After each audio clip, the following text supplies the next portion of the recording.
So this meeting is recorded, and people, guild members, once the meeting's over and I've had the opportunity to get it put up on YouTube as an unlisted video, I will send the link out to everyone, and only guild members will get the link.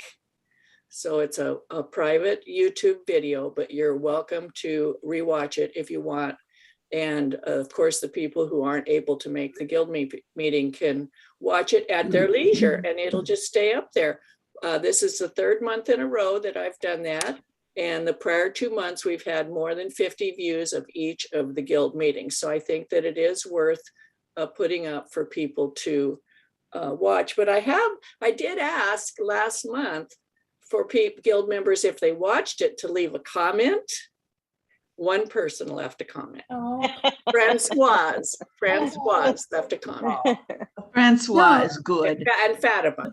Thank So you. if, because it does, okay, and Charlene, it does take extra time and effort to do this. It takes about an hour for it to transcode on my computer, and then I have to upload it onto YouTube and do all that stuff. And, I can see how many people view it, but I can't see who viewed it. And I don't know whether they liked viewing it. I don't know how. They may have turned it on and watched for 2 seconds and turned it off. You know what I mean? So if it's of value to you, or whoever is watching this as the replay, if this is of value to you, would you mind leaving a comment, please?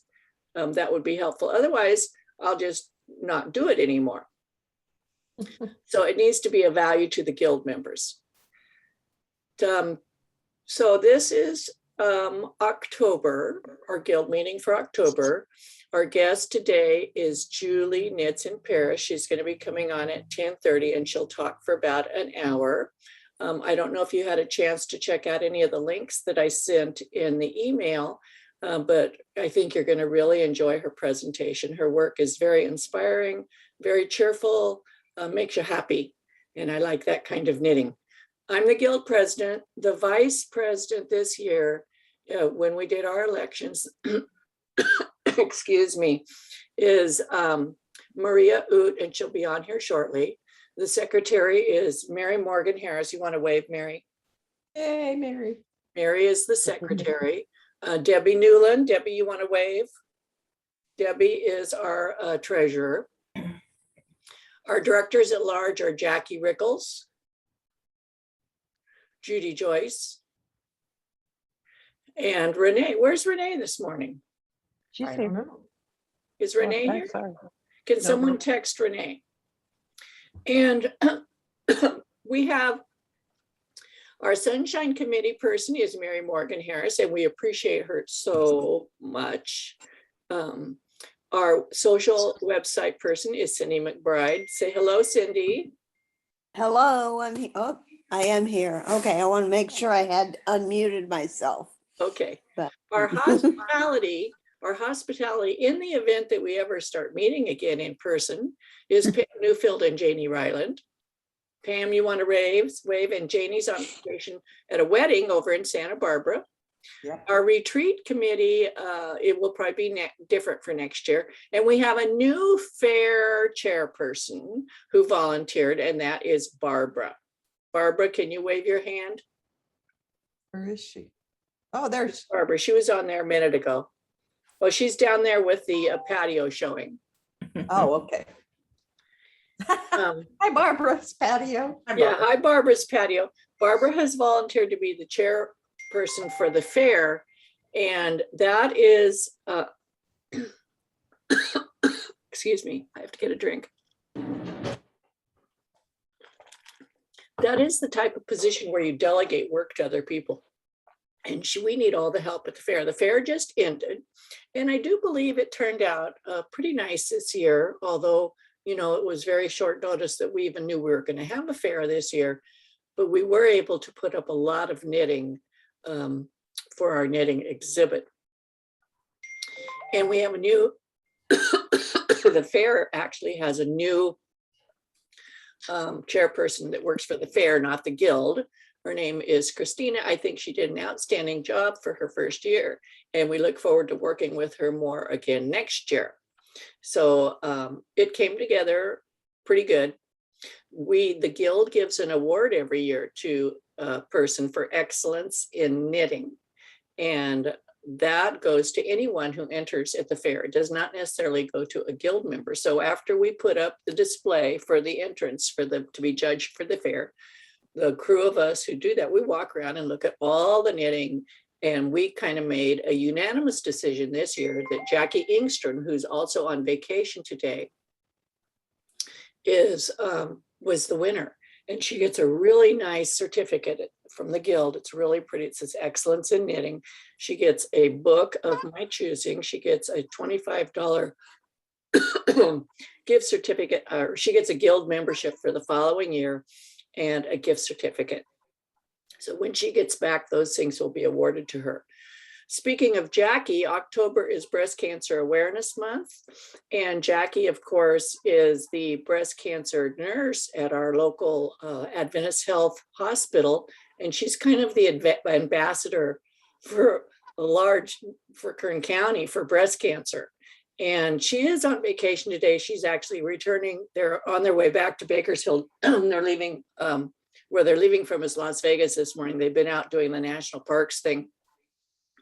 If she gets a chance, she's going to come on for a few minutes and talk about breast cancer awareness today. So if you see her pop up and I don't notice, alert me so that we can, because she'll just have a few minutes to talk about that. And we have our annual Knitted Knockers contest that Adventist Health puts on too, and Jackie conducts that. And the hospital decided to postpone the celebration of that until in the spring, because it's an in-person celebration. And this month just is not good to do that because of the COVID. So all the people that submitted the Knitted Knockers for the contest, she's just holding on to those. And some people submitted them from far away, including Fatima, submitted some from Portugal, Anbol submitted from Israel. We have some from all over the world this year. So we'll be able to see those in the spring, and they will have a physical celebration where we can all go if we want, or the community can go for that. So that's been postponed. Our speaker for next month is going to be Stephen West. Woohoo! And it would be really fun if some of us have our mystery knit along thing going, and we can share with him what we're doing. But I think it's going to be a really fun presentation. I don't have anybody lined up for December because that's our annual year-end annual meeting, and we're going to play bingo like we did last year. Barbara's going to put bingo together again. That was so fun. And there's Renee. Hi, Renee, wave your hand. Renee is a member at large, a director at large on the Guild Board of Directors also. And Beth has joined us now, and Claire, yay. Claire is our Good morning. membership chairperson.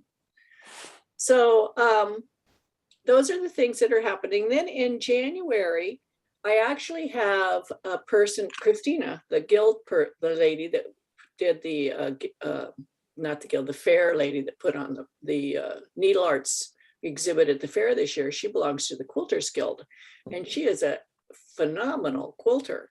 And I've invited her to speak at our January meeting about color, putting color together and how you think about things like that. Of course, she'll show some of her art where her quilts are like art. They're not like, they're pieced, but they're not like geometric shapes. They're more like picture landscape type quilting. So I think that'll be really fun. And then we also have the giveaway for today for attendance is this book right here. It's called Visible Creative Mending for Knitwear by Flora Collingwood Norris. And Flora is going to be one of our speakers after the first of the year, maybe February or March. Hi. So I think that will be, let me show you some of the things in here. Let me put my other camera on. It's amazing. I don't know if you've seen her book. It just came out. It just published. I actually bought 3 copies. Let me put my other camera on and show you some of this up close. It's an awesome book, and the lecture will be amazing. Let me put this big. Hello, Linda. Good morning. Hey. Good morning. This is the cover of the book, Visible Creative Mending for Knitwear. The color's off a little bit. It's more of a turquoise blue. But this is some of the work. This is Flora. Isn't she cute? Oh, wow. And the materials.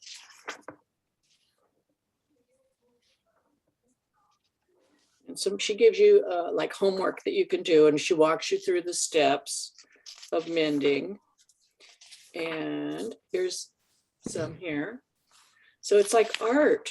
Look at this sock. Isn't that cool? It makes you want to make holes in your knitting so that you can mend them, Oh, you know? It's very, very cool. So anyway, this is the drawing prize for attendance today. So if you want, let me turn it over to Judy just for a minute so she can tell you how to enter. Okay, so if you would like to win the book, all you have to do is put your name first and last, please, or at least your initial in the chat. And that's it. And I have a really cool spinning wheel now, so I'm really excited to use it. That will determine who the winner is. So if you want to be on the spinning wheel, put your name in the chat and for the book. wow. Everyone. Wow, that went quick. Woo. Okay. All right, you're going to have to give me a little bit of time here and I will get everybody's name on there. And we'll do the drawing. The drawing will be right after the speaker finishes. Speaker. Okay. Is there anything else anybody would like to talk about that I haven't talked about? Oh, and you know, we've talked about, I hinted about it a little bit last time. I think I did talk quite a bit about it. I hope I did. That we are going to raise the guild dues for next year. And based upon having speakers, because before we only had to cover the expense of a room, a meeting room, which was in the last year was $100 a month. And then we have our internet costs, not internet, but our web page costs. We have a bunch of small expense. We have our insurance that we pay every year. We have to file papers because we're a 501c3. We don't have to pay any taxes, but we do have to file. Sometimes there's a renew charge, and we have not a lot of expenses. So our membership dues have been $25, and that has pretty much covered our expenses. We like to keep a balance in our account of $1,000 to $2,000 just for in case something comes up. We do purchase things. We have purchased projectors, a sound system, and things like that for when we meet in person. The Zoom fees, I buy the Zoom package. I buy the bigger one so that we can have more people and do recording and all that kind of stuff, but I donate that. So we do have some expenses. And our previous membership dues were just right for the amount of expenses that we had. But now we're having speakers, and the average cost of a speaker is anywhere from $150 to $250 a month. And so it has raised our costs, but I think it has added to our guild meetings tremendously. And right now we have like 116 guild members. If you break it down, the amount of money, mathematically, you know, if you put down how much you're going to spend on speakers a year for just 10 months, because in June we have Worldwide Knit and Public Day, so we're not going to have a speaker then, and we're not going to have a speaker in December because that's our end of year meeting. So 10 meetings a year, multiply that by the cost plus our other the cost of a speaker, plus our other fixed costs that we have to pay every year. It comes out to about $40 a member for our current membership.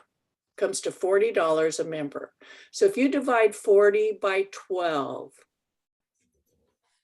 That's $3 and something a month that you're paying to see a world-renowned speaker. I do not think that's unreasonable. I think that that's a fair amount. And in the event that we go back to being in person and having to pay for a room again, what we would probably do is have local speakers some of the times and international speakers some of the times, so that the cost averages out between paying for the room and paying for a speaker at the same time, or some months just paying for the room. So we'll figure it out that way. So keep in mind that it's probably not guaranteed yet. This is what we're discussing. I just want to put the idea out there so it's not shocking to you at the end of the year. The guild dues are probably going to go up to $40 a year. We had thought of raising them to $50, but we would collect too much money. We don't need $50 from everybody. 40 would work out just right. 25 is not enough. Next year we would run out of money running the guild the way we are right now. This year, we've been very fortunate in that we have not had any room fees. So the money that we were spending on rooms, we've spent on speakers, but we haven't had a speaker. I've spoke a couple times, you know, we've had other people in a couple times that don't get paid, so that it conserves on that. Any comments about that? Any conversation about that? Whatever you have to say is fine. Suzanne, you're not highlighted in the middle. Judy's still there. Oh. We'll put it on, okay, replace spotlight. Now is it in the middle? Yep. Okay. I look at the whole gallery, so Suzanne? I don't see myself. Yes? I think $40 a month is a very reasonable fee. And I don't think you can't even hardly go to a gym for $40 a year. You can't hardly even go to a gym for $40 a month. Yeah. And this is our passion. And I think that's a real reasonable amount to pay. Maybe you should take a vote. Fatima, you have your hand up. Yes. When do we need to pay the renew for the new year? Because last year I did, but I don't remember exactly how or when, and I don't know when we need to pay the annual fee. Our fiscal year is from January 1st to December 30th. So it's a regular calendar year. And there's two ways to pay. The preferred way is PayPal and put it to family and friends, so that they don't subtract $2 or $3, because $2 or $3 times 100 people is $20 or $30. You know, yes, I had a lot of trouble last year, and I need to pay via you because the Yes. PayPal didn't allow pay me from Europe. yeah, And I could pay to your PayPal. I don't know why, but I could not pay for the family. But maybe now, I don't know if Deb can send a link or something that maybe I can try again. we'll Because figure it out. We'll figure Yes. it out. Yeah, Because last year I had a lot of trouble to Yeah. pay directly to the group. we will figure it out. We can do one-on-one case as needed. And you can always pay by check if you want for local people, if you don't I want to have no do checks. I PayPal. have no checks. I have no checks. Yeah, yeah. You can be my Alice, you have your hand up. I have a question because I just joined in the last week or two. Do you renew the month that you joined, or does everyone just pay their dues at the beginning of the year? Beginning of the year, but you just joined, you're covered for next year. You're good. Okay. So Al, let me introduce Alice. Wave your hand, Alice. Hi. Let me Hello. put on, Alice is, it's on gallery view. Let me add her too, so she can introduce herself. She's new. There you go. There's Alice. Hello, Alice. So Alice lives up in the Bay Area, and we've been friends for a while, maybe a year. Over here. Over a year. She's been participating in my boot camp classes, and she knows Fatima and Renee and Jackie and Judy and Francoise. So, and she came down to visit me, and she brought me a plaque. Oh my gosh. I'm not going to share it, but it's like, she brought me a gift and about teaching the boot camp classes. So anyway, she decided to join the guild. Because Yay. as we enjoy it. know, as what, let me see, let me figure out how to do this. Remove spotlight. So you know what Barbara was saying about gym membership, I equate the guild meeting more to mental health, you know, than to physical health. I think that it's way cheaper than seeing a psychiatrist. Oh, hell yeah. So there you go. Does anybody else have anything they want to talk about? So, no, so let's go around, and if you would like to share your knitting, because we have about an hour to share before our speaker comes on. I'm just going to start, I'm going to start down at the bottom of my screen. I'm going to start with Brenda. Brenda, do you have anything in knitting or things you would like to share?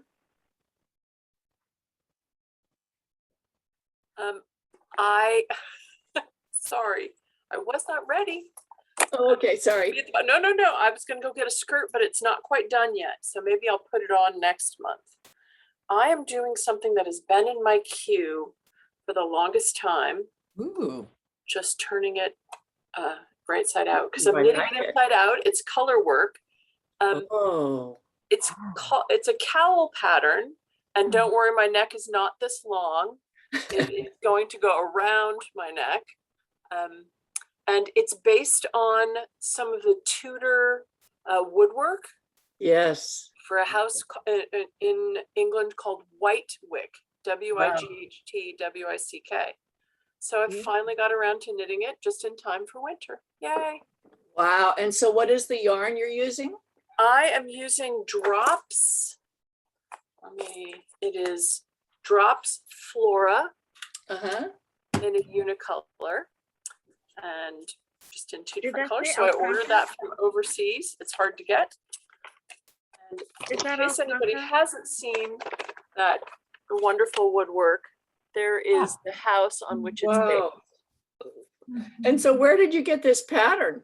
I found it on Ravelry. It just came Oh. across my feed as something I might be interested in. Did you know that Drops, the company Drops, and Fable are the same company? And they have one US warehouse. And do you know where it is? It's in San Luis Obispo. Yep. Hmm. And their yarn is very reasonably priced. Yes. And it's high quality. It's high Yes. quality. If you go on Yarn Sub, like if you're looking at a pattern and you want to substitute yarn, there will frequently be a Drops yarn as a good substitute Yes. for a more expensive yarn. Okay. Oh, Janet has joined us. Oh, I've got to Rachel. How do I get to Rachel? I don't know what I did to my view. I messed up my Hi. view.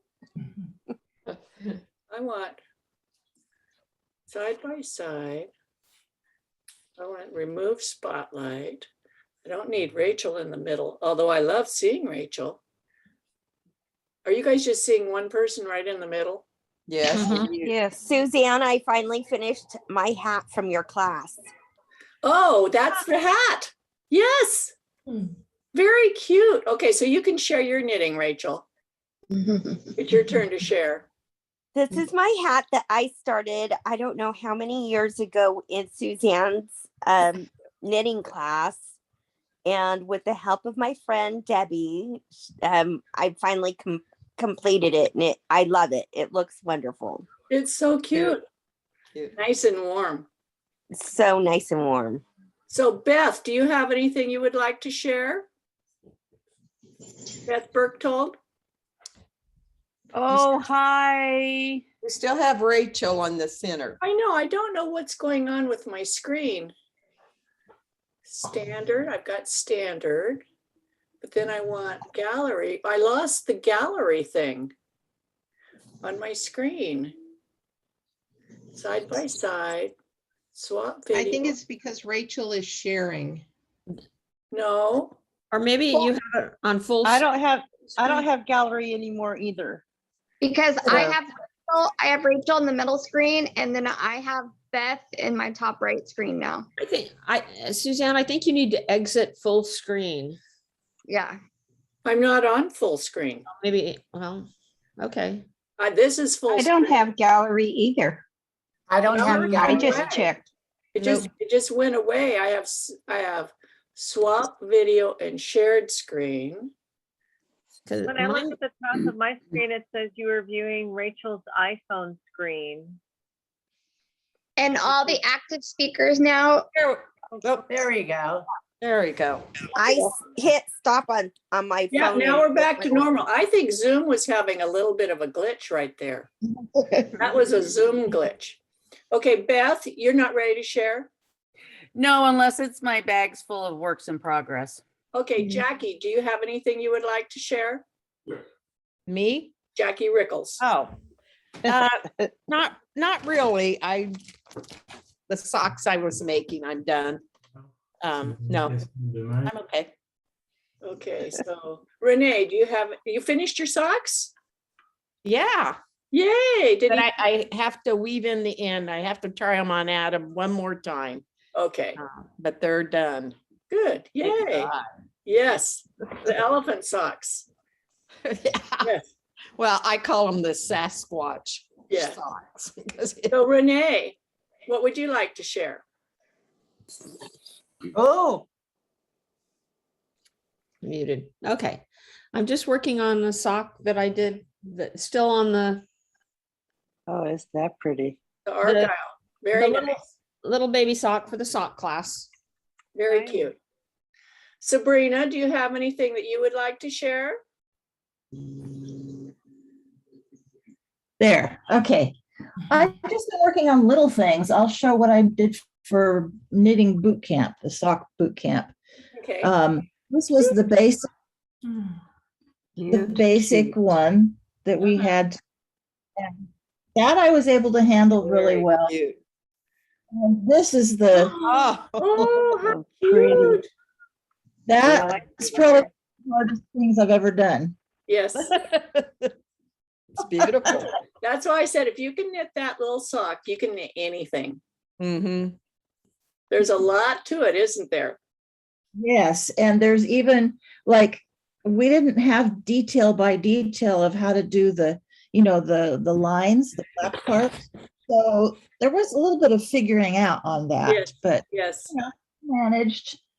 And same thing with seaming on the seam right here in the. I think it looks good. It's it different. didn't match on both sides. There was a little extra up near in the corner, so I had to figure out how to manage that. And then I did an experiment during the class. I found some yarn I really loved, and I wanted socks out of it, but it was worsted. So I thought, well, I wonder what a worsted weight sock is like. Well, it's like a slipper, especially when Yes. it's wool. Yes. But I Very made nice. And how does it fit? Oh, it fits great. Yeah. Of course, it's the heel flap one. Those Right. fit me. Right. Yes.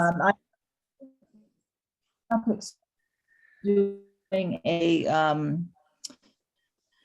a short row heel on me. Stocking stuffers, doing Christmas stuff. So Oh my goodness. oh, Cute. and Linda Alvarado, you covered yourself up, so I'm assuming you don't have anything to share, right? Or you do? Or not? I can't hear you. Oh, here she comes. Are you done, Sabrina? oh, just one thing. Oh, cute. Oh, cute. Stocking stuffers. So that's it. Okay. This is Linda. Hi, Linda. Cute. Hi. Yeah, it's just a scrap yarn sweater. Oh, just a sweater. Yeah. Just a sweater. Wow. That is cute. I finished it a little bit ago, and I've been crocheting since, and I'm working on a little Oh, pretty. blanket. That's all. Those crocheted, remember the medallions you made last year? Those crocheted medallions? They were gorgeous. No, I don't remember. Maybe it was the year before last. Okay. So that reminds me, your sweater kind of reminds me of that scrappy shawl you made that one time, that scarf. Yeah, yeah. Mhm. Same type of yarn. I'd ordered a whole bunch of that Knit Picks, what the heck, Stroll or something like that. Anyway, very inexpensive yarn. Had a ton of it, made toys and stuff like that with it. And then I made that scarf and this sweater. Very cool. I love the sweater. Thank you. Debbie Newland, do you have anything you would like to share? Yes. Okay. I went to, let me close that. I went to Alaska. A lot of you know I went to Alaska and I bought a bunch of yarn, of course. And I started making a cowl, but the cowl was too small. So I turned it into a hat. Oh, it's cute. called Midnight Sun is the name of the pattern. That And is it's just beautiful.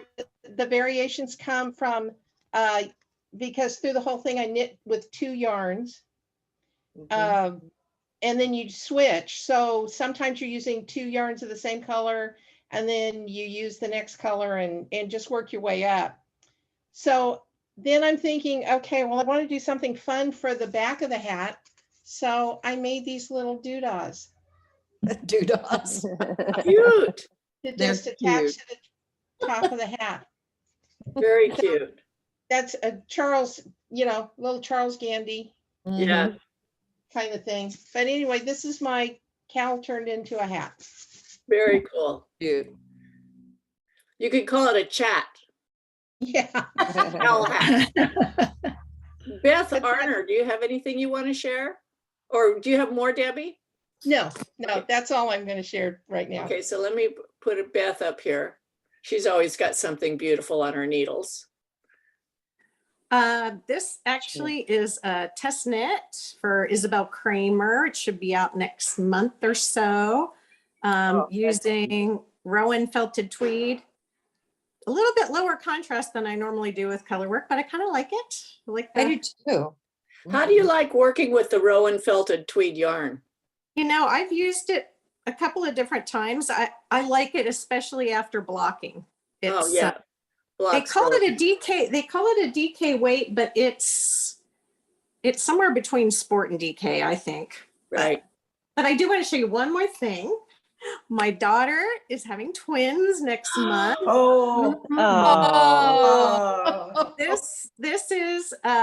This is called the newborn vertebrae. It's free. This is for the little girl twin. And then I've started for my little boy twin, just started his. His is going to have gray around I modified it a little bit, but like I have some decreases on the sleeves that they didn't write. But anyway, cute. What is it called? What is it called? Newborn vertebrae. She has several vertebrae patterns, like baby vertebrae, and I think there's a mama vertebrae. But this newborn vertebrae is free. Very cool. So a boy and a girl, my goodness. And she has a little boy already who's going to be 2 on Halloween. So she's going to have her hands full. Does she live here locally? No, she's in San Diego. Oh, well, that's close enough. You can go visit. Oh, yeah. I'm definitely going to hang out with her for a couple of weeks and probably pretty often. So the sweater you have on is very pretty too. Oh, this is many of you Hitu Fude or something. Is that the name of it? Right. Yeah. Katie and I made this a long time ago. I can't even remember when. Christina, remember the yarn. Christy, do you have anything you'd like to share? I'm gonna do the shawlography mystery knit along. So there's my pop of color that you're supposed to start with. I'm gonna go with the yellow. I'm still debating between either this kind of orangey red color and blue for my next color. So we'll see. Pretty. Right. Do this. And then what are your other 3 colors? What are your other 2 colors? What are 2 colors? I've got a white with some speckle. And then this. Ooh. It looks blue, but it's purple. It is way purple. Beautiful. Ooh, I would do the white with the speckles as number 2. Really? For Yeah, that because out- I would do the yellow as your pop and the white as your line one. And then the other 3 brilliant colors would show through. Yes. So there is, of course, my colors. Yeah, very pretty. Beautiful. Fun. Nice. Yeah, but that's what I've been freaking out. I usually don't do mystery knit-alongs, and I've been really like stressing. I've never done a knit along before. This is my first one, but I'm excited to do it. But I'm stressing about my yarn too. But I had thought about this one, not that yellow in the blue. Yeah. But then it's got more of like the bluey speckles. Uh-huh. So he said to use the pop-up color as your first one, and then whatever's next will frame it. Or you could do the light blue as your first one. The blue is your first one. The white is your framing one. And then the gold, the red, and the dark blue would be your colors. Yeah. That would look awesome. Maybe I'll do that. Yeah. Yeah, that's pretty. Yeah. Okay. Yay. Fun. So Barbara, do you have anything that you would like to share? Well, I started a wallaby for my great granddaughter who's 2, and I got the sleeve done, and it's out in the car because today is my other great granddaughter's birthday party. And tomorrow is Austin's birthday party. So I couldn't work on the wallaby because I want to make sure it fits her before I continue. So I wanted something to take to the party to entertain myself. So I had this yarn left over that I did socks with. So I just started a fingerless mitt. Oh yeah, that's a good yarn. Which I must say I learned how to make in Suzanne's very first knitting class up at the college. And I love her pattern. I love how she does the thumb gusset. And they're really, really easy to do. Don't take much thought. So while the kids are all running around screaming, I can knit happily this afternoon. Oh, Janet, I see you joined us. Do you have anything you would like to share? I do. Yes. Okay. I started your set-in sleeve knit along. Oh, how cool. And I was using this sweater as my inspiration, which is from a Rowan book, 16 Designs for Women by Marie Wallen. I saw this sweater at, I believe, Liberty in London. And it was made from Rowan fine tweed yarn, which is discontinued. And I was using leftover Jameson and Smith, and I bought some other Jamesons. Ooh. And I did this. It's 10 colors. Wow. I have to admit, when we got to the set-in sleeve part, my head exploded. And I did the set-in sleeve from a book by Sally Melville. And I believe it worked out just fine. It's gorgeous. At any rate, I beautiful. can't get it back far enough from the camera, but I love it. thank you. I love that red going through there. That is awesome. Yeah, that's my pop of color. Yes. Yeah, it's 10 colors, so all the ends to weave in nearly, it was soul sucking. I Yes. nearly will to knit. Yes. It's finished. Yes. So I don't know if you were on here. I know you weren't on here in the beginning, and I don't normally advertise my live streams, but today at 1 o'clock, my live stream is Joan Schroeder, if you want to watch. I mean, she's pretty awesome. I know you'd like to watch her if you're available. Okay, let's see. Let me move along here and see if I've missed anybody. Claire, are you going to come on live, or are you going to just be hiding back there? I'm hiding. Okay. Let me go along here. So Mary Morgan Harris, do you have anything you would like to share? Actually, I do this time. I have been working on a mystery knit along by Casa Pinka. I'm almost done. It's, I don't know if you can see it. It's several different sections, and each section is a different stitch pattern. Wow. So it's been a lot of fun. It was called the Snarko meter. And each clue also it came weekly for 6 weeks, came with a cocktail or mocktail recipe, however you decided to do. Oh, So it's been a lot of fun. It's been a fun knit, and yeah, very wish my cool. lighting was better because the colors are really pretty in person. So it's been fun. Very nice.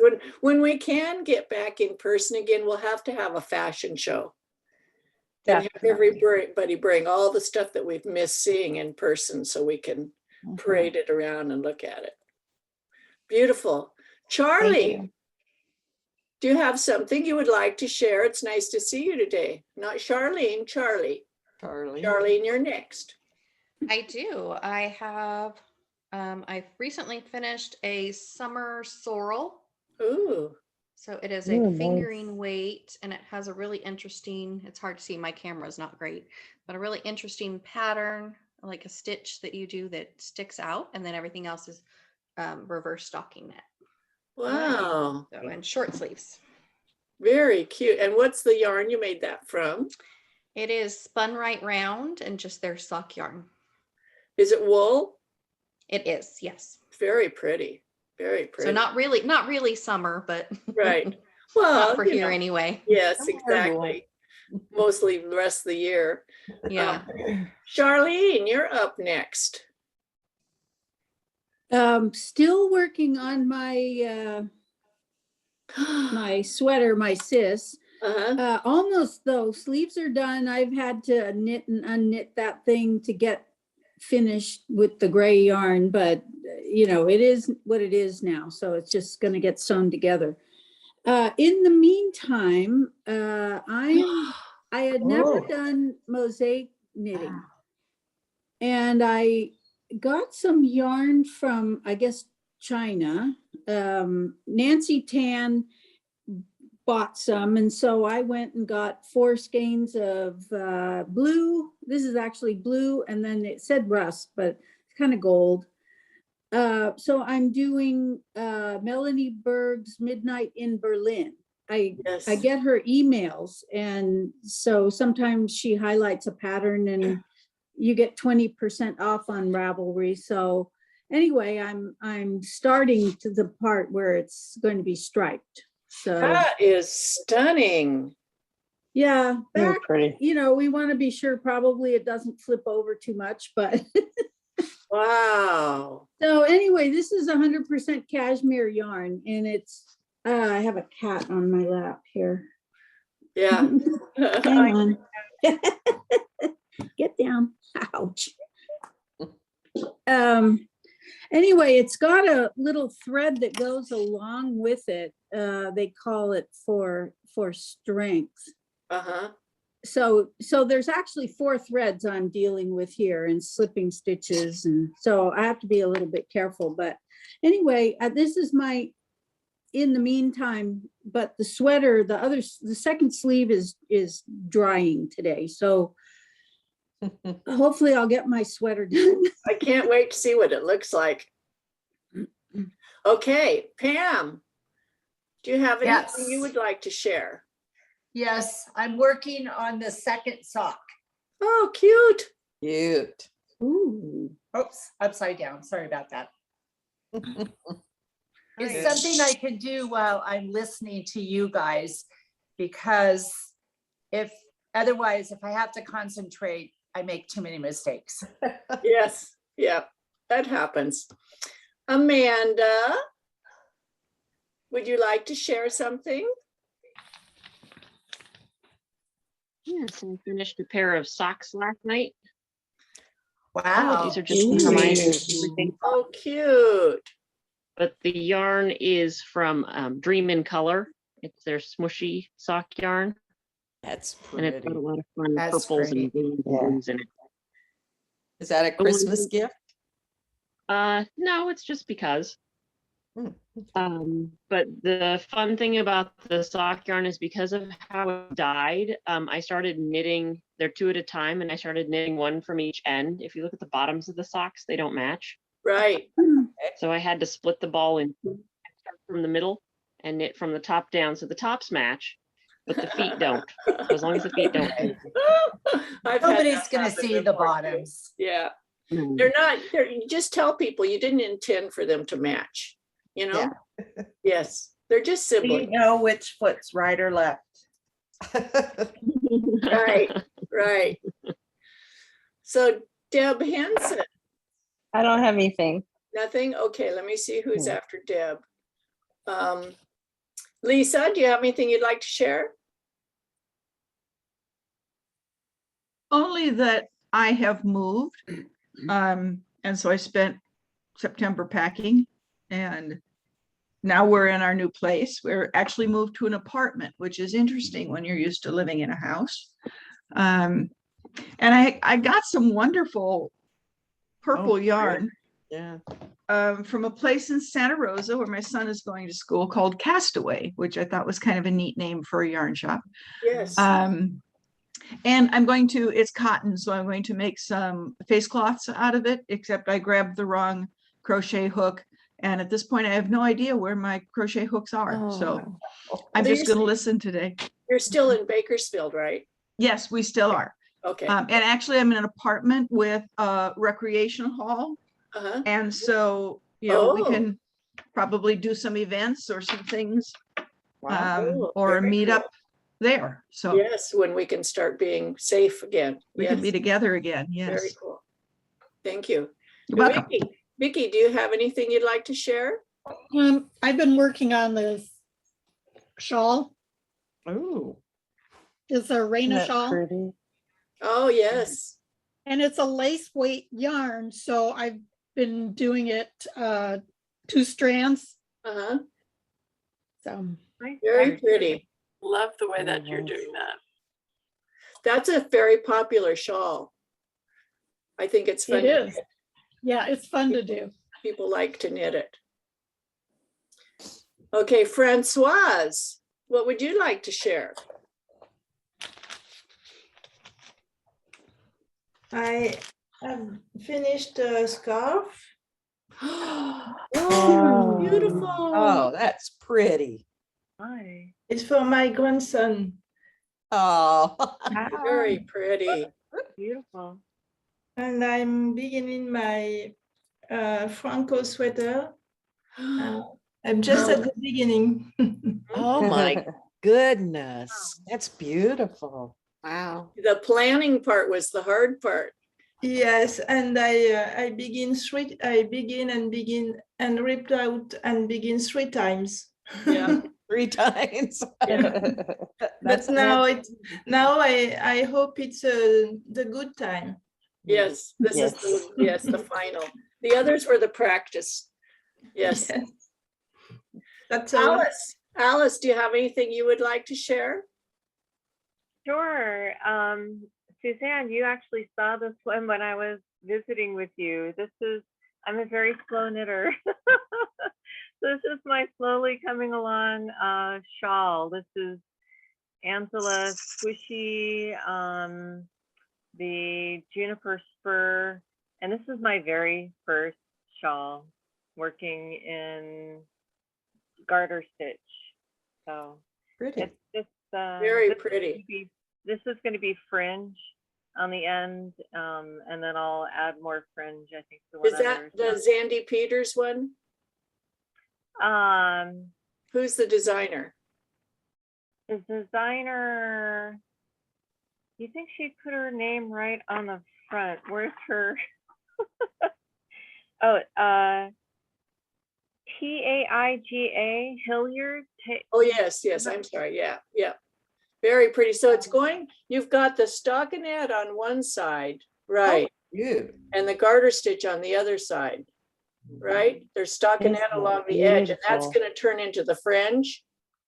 Right. And then I think I'll be adding fringe along here. So there's, I guess this is sort of like the automatic fringe with the stockinette, and then this, I'll add the fringe on this side. Right. So hold it up again so we can see.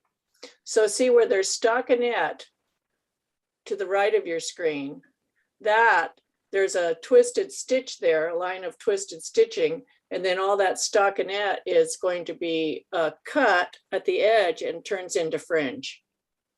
Isn't that interesting? That's smart. Very Yeah, I'm interesting. curious to see how that'll turn out. Yes, yes. I'm so glad you got to join us today. I am too. Thank you. You're welcome. So Fatima, you're next. Sorry. Okay. Okay. So I am finishing the sock. Cute. Oh, cute. Oh, gorgeous. But I made, yeah, the idea was just to make the heel in green and then to start in red, but I was so distracted that I went on. And when but anyway, it becomes, this is a kind of Christmas sock. And my idea is in yellow now to make the lines. So the idea is to, instead to knit on, just to make a stitch on top. So I'm more or less finishing my homework, try to finish the boot camp for. Right. And I made a mistake as well, because here I was reading, but I forgot to knit the 2 stitches on both sides. So it's not completely okay at the edge here. It's because beautiful. I went back, but I already was woven, so came a little bit not very well, but it's not blocked. And the other thing is doing, and please, I'm sorry, because I cannot go. Sorry, I cannot make so much movement. Oh, that's coming along. Yeah, this is, oh, okay, sure. This is the C's with you that I already made the back. Wow. And this is from the decade of 40s, I think, or 30s. I see the book here. And so I did the edge separate. So I based it on the pattern, but I transformed completely the pattern. So I made something like that, a line. Right. And then I pick up all the stitches here, and then I knit. And here in the middle, exactly the pattern says that, and also is one of the proposals also in your C's that can propose that to knit the belt area with the needles one size below. So it's what I did, and then I went up and I followed the pattern, but is a different gauge because this is merino wool and this hand dyed by myself, and with needles number 3, double moss stitch, and the pattern says that should be the needle 3, I think, sorry, in America is 2.5, I think, 2.5, what you say. And the pattern says that should be with 6 or 4. So I need to make all the calculations again but I think it's okay. And the model is a little bit big, but the model is smaller than I. So, and I'm now knitting the other part. So I already cast on the bottom part. And I kept here, then go the front button band. all the way on this way, and it will be like that. Very cool. And the sleeves are also done, but the point is because my things are more or less all of them in the garage because I was traveling tomorrow, but I canceled my travel. But I still have things in the garage because I was planning to knit this on my trip. So but the sleeves are already done, and I think that they fit quite well. So I clip here the side now in order to see more or less. It looks exquisite, Fatima. Very nice. So where's your level 3 sweater? Oh, okay. I can show you. She kind of ignores that sometimes. What? No, you kind of, when we say level 3. Oh, well.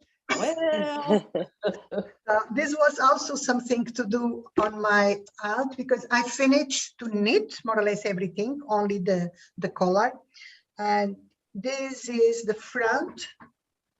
Oh, Wow. And this already blocked everything. And okay, this is the back, is the same. I made the back and the front the same, except the round here. And these are the two sleeves. Yes, gorgeous. You've come along with that. Yep, you're so thank close. you. Yes, Yeah, beautiful. and the collar will be with the same as the cuff. Uh-huh. I love those little bobbles. Yes. And be the two bubbles, something like here, in order to, there will be a little bit lower, something like that. Very And cute. with two bubbles here in order to pretend like it's a button or something like that. Very pretty. Just Very gorgeous. beautiful. Gorgeous, I hope, gorgeous. I hope that I can put together, seeming next week will be a big challenge. I will destroy, I think, your video of the mattress stitch. I think that I don't watch. So, Very nice. Judy, do you have anything you would like to share?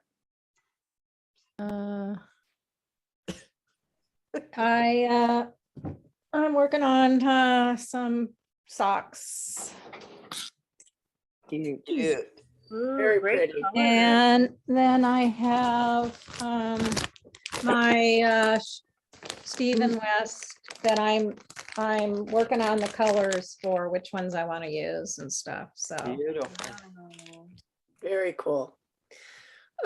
Teresa Parmalee. Make me jump. In thought here. I'm working on a charity hat that is just kind of scraps that I have, so I'm getting ready to go down with that. I talked about these last time and I didn't get to share them, but these are my first little socks from that book that I was doing. Oh, cute. Oh, those are adorable. A pair of socks. They were 2 at a time, so I was excited about that. And so I'm working on another pair of 2 at a time socks, which is, I'm not sure if I'm going to do stripes. I'm still not quite sure about doing stripes for socks, but this is Knit Picks. I think it's the palette fingerling weight, and it's the Celadon Heather color. Very pretty. Yeah. I'm so proud of you, Teresa. You have come so far, really. Yeah, I remember trying to knit. Thank you. Thank you. You've stuck with it. It's You're very good. Vicky, did I ask you already? Did you already speak? Yes. Okay, let me go more forward. I'm trying to not miss anybody. Judy, me. Well, I'm working on, I want to start I want to make a sweater, but I'm swatching for it. And this is my swatch so far. So what it is though, it's kind of cool. Let me use my other camera and show you this. I'm kind of experimenting. It's going to be a sweater. And let me put my other, the swatch is so little, I'm going to share it on my other camera. So what I did, it's going to be a brioche. And just the very beginning of it. But the cast on, what I did is I cast on right here. And then I just knitted stockinette. And then when I got up to here, I did one garter ridge, I did one purl row, and then I knitted together the cast on with the next stitch, did a knit 2 together all the way across. So it's another form of a welt. That's a welt that I created, but I'm going to use it. This is going to be the neck of my sweater. So that will be the ribbing in place of ribbing around the neck of my sweater. And probably the bottom only, it's going to be wider. I just did this as a swatch. It's probably going to be about 1 inch wide here. I was just trying it out. And so I tried 2 different things out. I tried you know, rather than just having it plain stockinette here, I put that garter ridge just as a design element. But I also like this side as a design element where I just did the knit two together with the cast on edge. I think it looks equally nice. Then in the body of the sweater, what it's going to be squares. And so it's brioche. And you know, brioche is 2 passes is equal to 1 row. And the row gauge of brioche is similar to the row gauge of garter stitch. So I'm making squares. There's going to be a square here of the 2-color brioche, and over here, a square of garter stitch. And then there'll be a square of brioche. So it's like a checkerboard, and a square of the garter stitch over here. So it's just in the beginning stages. And when you do this kind of garter stitch, it's 1 row colors, 1 row colors. So the garter is all these bicolored pearls. So it blends the 2 colors. So on this side, the dark orange is going to be the brioche main color, but the garter will look the same on both sides. The garter looks the same. And on this side, the brioche is going to be, it's this skein here. So these are my 2 colors that I'm using. So you can't really see much of the brioche yet, but I'm kind of excited about it. And then I'm also doing I'm going to start the Stephen West shawlography. And so these are my colors for that, but I don't care. I'm going to substitute in the off-white. That's a substitute. I don't care for the gray for me. So it's going to be the blue, yellow, purple, and green. And I think the natural color white are going to be my colors. So we have a few. Did anybody? Oh, Carol, you have your hand up. Yes. You left me out. I was wondering what kind of yarn you're using with the swatch with the brioche. This is a fingering weight, and it's hedgehog fibers. It's just a fingering weight yarn. It's a sock yarn. So does anybody else have anything they want to share? Did I miss anybody? Did anybody come on after? Me. Oh, Dimitri, there you are. Okay, you're next. Okay. Well, I just wanted to show this. I was changing the just the points of my socks because I wore them out. So I used the toe that you demonstrated for the class. And so I had already replaced this one like a month or 2 ago, and I kind of just left it. And then between last night and today, I replaced the other one. So I just actually finished the grafting. Yes. And then I realized I made them in the opposite direction. Oh. So this one stretches this way and this one's the other way. But you know what? They're the exact same size. So I'm gonna just leave it like it is. Yes, and you know, if it feels good on your foot, it's good. Well, I haven't tried it on my foot, you know, having one way and the other one, the other way. See, this one goes like this and this one goes like this. Yeah. It'll be fine. It'll be fine. Yeah. But I thought I would share. Yes. So that's all I have. Very cool. Very Thank cool. you. Thank you for sharing. So speaking of that, one time I knitted some knee socks for my daughter. And when I was blocking them, I realized that on one of them, I put the heel on the instep. Oh.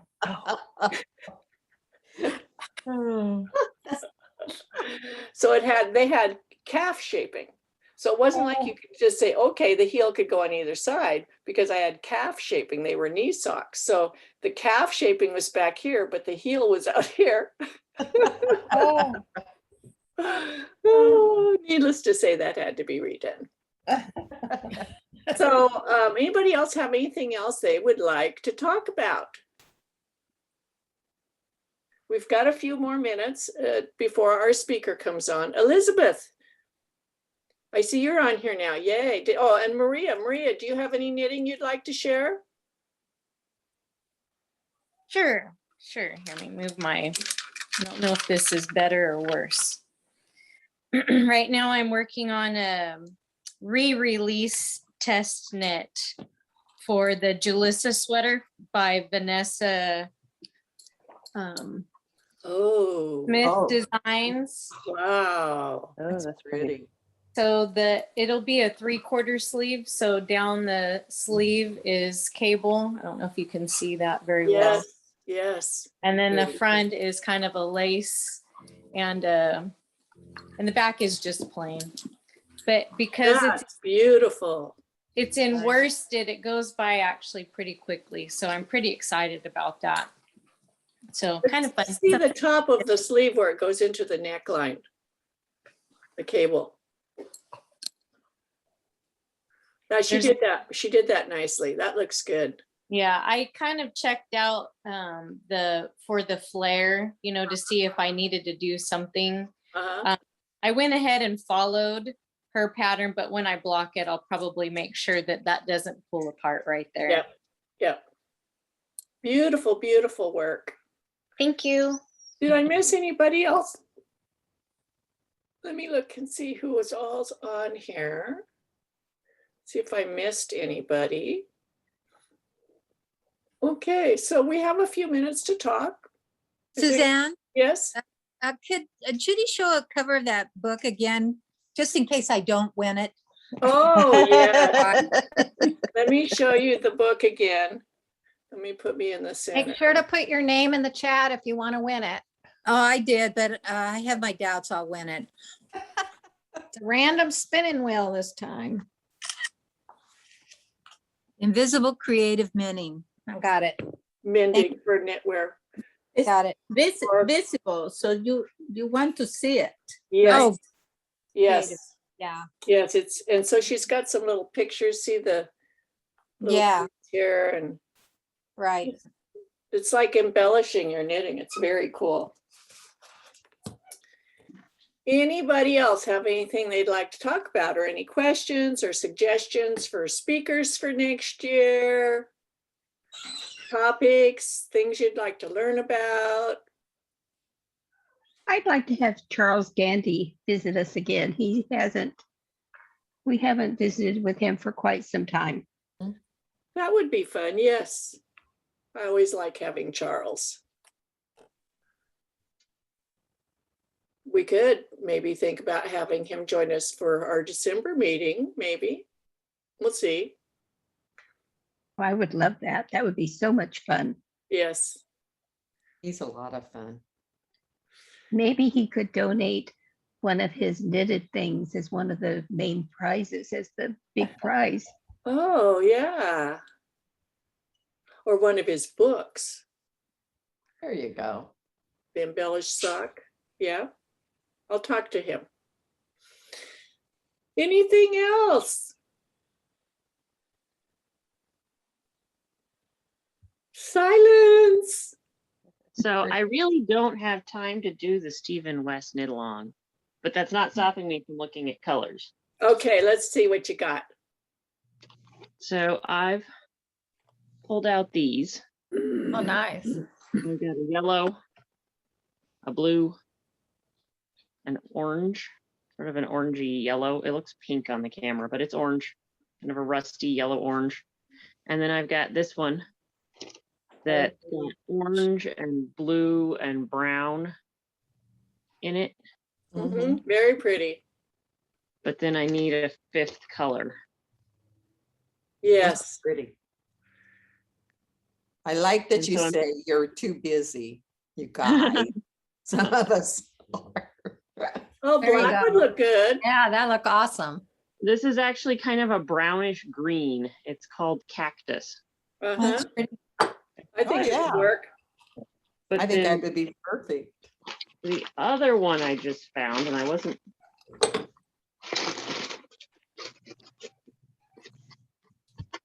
This one goes more in a toned down direction. Is a light blue. I like the black. I like the black too. Brown, yeah. Or brown, yeah, the dark. Yeah, I like the dark. That looks good. Yeah, I like the dark. It's nice Or a having a green. stash to choose from. Yes. Yeah, there were a couple other colors I was looking at, but I really need like a bright pink to go with them, and I don't have a bright pink. I have a bright pink. I have a bright pink. Want it? It's a real, it's called ballerina and it's Wilmies. You can have it. What? Here, I got this bright pink. Ah, Judy's got something. Oh, that's the color. That's about the same color mine is. But you can. Can you see it, Amanda? I can. That's pretty. Yeah, because the other direction I was looking is I've got this one that has, it's kind of gray, but it's got like teal and rose and stuff through it. And then I've got a bunch of like, I have turquoise coming out of my ears. I've got all these turquoisey greens, but it needs like a pink. Oh, yeah. Yeah. top with And it. a yellow Oh, or a lime. yeah, I green. think Judy's yarn would go really good with that. I've got a There you go. I have a lighter one somewhere too. It's been sitting in my closet here for a long time. Waiting for something. I don't know what. Yarns I got really, really cheap when we thought Madeline Tosh was closing, and I should use them. Right, right. So I Very have cool. this, Amanda, if you want it. Oh, okay. Thank you. And I have mine if you want it, whichever. So, changing the topic entirely, is anybody going to Stitches West in Sacramento in March? Yes, I already have my Signed up for classes. My classes. Who's taking what? I'm going to be doing Beth Brown Rensel's Gansey class finally. And then I signed up for one on fixing mistakes.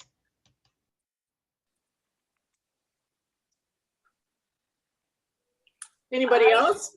I'm taking one on color and color combinations because no matter how many color wheels I look at, I still don't feel confident. I tried to sign up for one about swatching with cotton and linen. Oh. But it filled up too quickly. Yeah. And what is my third one? I'll have to go look. So I'm on the wait list for the cotton and linen one. It felt like a big commitment to say, yes, I'm going to go in person. I'm going to be around a bunch of people. It did, didn't it? It did. But I have a friend coming in from Texas and her family is from Sacramento. Uh-huh. So it's like, it's scary, but we have pent up demand. Yes. You know, and yeah. Yeah. This is the pink, Amanda.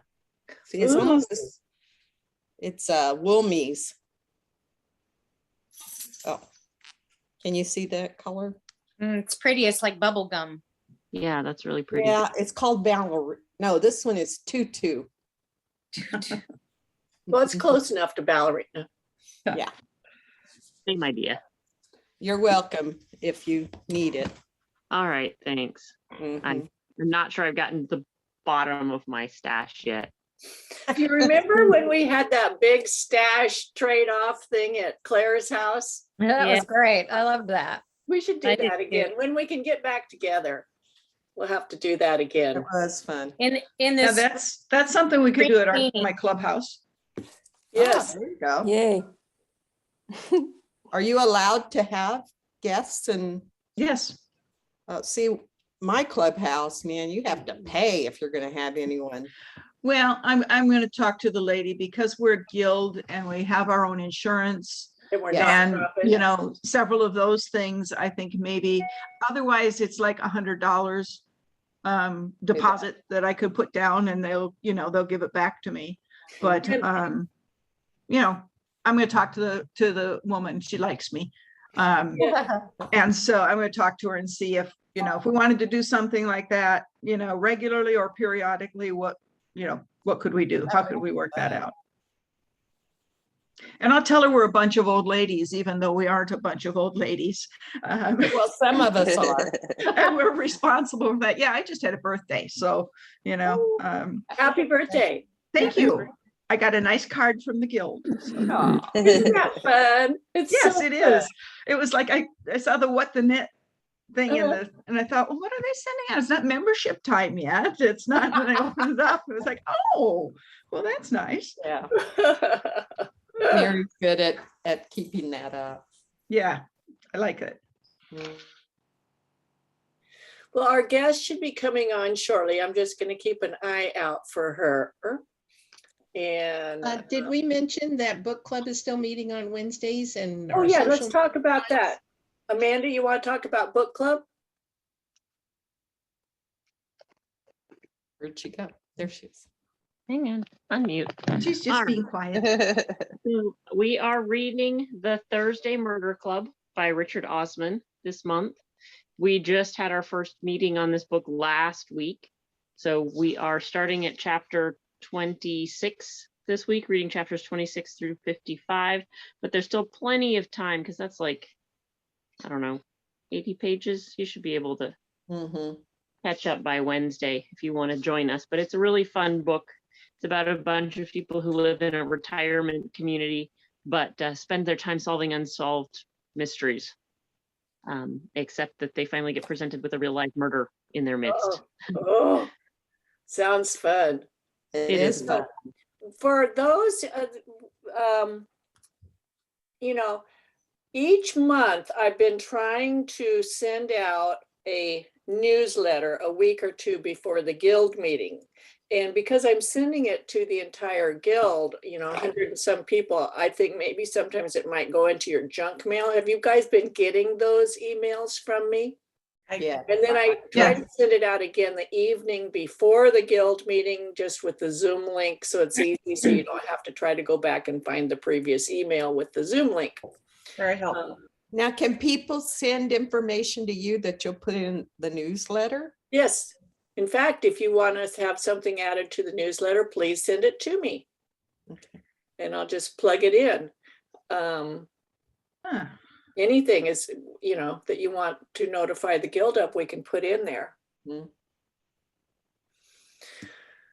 So let's see. Carolyn's on here now.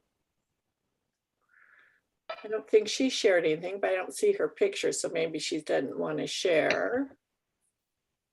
So we're just waiting for Julie to get on here. I can't believe you guys don't have anything to talk about. That's I know. Come on, guys. Well, my daughter got cast in her first college play. Ooh. So yeah, she's doing a little Shakespeare, a little 12th night. So that's great. That's cool. Night was the very first play I was ever in high school. Oh, really? I had not read it. It kind of surprised me that I hadn't read one of the comedies. And so I had to get out my Shakespeare volume and read through it before she started out. So she plays the fool. Oh. The pool? The fool. F-O-O-L. Okay. Yeah. Okay. So no, she just lays on stage. She's a little fool. That would be a part I could do. So Julie's joining us. So one connected here. So while she's doing her presentation, until she has a question and answer session, maybe you could mute yourself so we don't have any extraneous noises. Suzanne, do you want to highlight yourself again? Let me highlight Julie. So let me introduce Julie. So, hello, how are you? Hello. Thank you for joining us today. We've been looking forward to this so much. So we have Thank you for having me. We have another member in our group who lives in France who's on here as well. So we have two people in our Zoom today from France. Yay! It's 7:30 p.m. for two people. and 10:30 for the rest of you. Yes, exactly, exactly. So welcome to our guild meeting. And can you tell us a little bit about yourself and how you got involved in knitting and all that kind of stuff? And then you can just go on into your presentation, okay? All right. So my name is Julie Dubreux, and I'm known as Julie Knits in Paris because I knit in Paris. I'm French. I live near Paris, not exactly in Paris, but Julie Knits in Joinville-sur-Juine didn't have quite the same ring to it. So Julie Knits in Paris was just easier for everyone to figure out where I'm from. I started knitting when I was 6 with my grandmother. She taught me when I had chickenpox. So I spent a whole week at my grandmother's instead of going to school, and I learned to knit. So that was really probably the best week of my life in my childhood. And then, well, I didn't knit that much until I was pregnant with my first child. And that's when I started really getting into all the little baby clothing with my needles. And from there, I started knitting shawls, and then I attempted an adult sweater.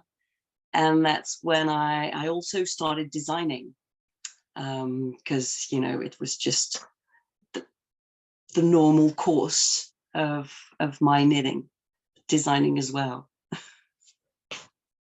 I love your designs. I love the color work. Thank you so much. They're so cheerful. I'm getting my hair up. Yes. Really warm in here. I'm wearing a super light, it's only silk and linen little t-shirt, but it's already super warm. So I thought that today I would tell you about my knitting inspiration, because it's always good to know where people get their inspiration from, so that maybe you can start designing your own things, trying to find the same sources of inspiration, but in your own life, anchored in your reality, your geography, your everyday life. So many people are inspired by nature. That's the thing that comes back very often when you ask about inspiration. And my inspiration is mostly about cities, actually. So I guess that's a little bit different. I thought that I would start by presenting my few designs that were inspired by the city of Paris, because it's local to me. I think I'm going to start with my Beaubourg wrap, which is probably one of my most popular designs in the States. Here's Beaubourg. There you go. So I should have room enough to show you the whole thing. Can you still see? Yes, yes, it's beautiful. Okay. Beautiful. Good. So it's Wow. really big. It's a huge wrap, very colorful. And I love very large wraps and shawls because I'm quite tall. So I usually design for myself. So I like it to be really large. And actually, even my shorter friends really like having something they can, you know, cuddle in the winter. Like you can really wear it as a cowl if you want to, or as a larger wrap.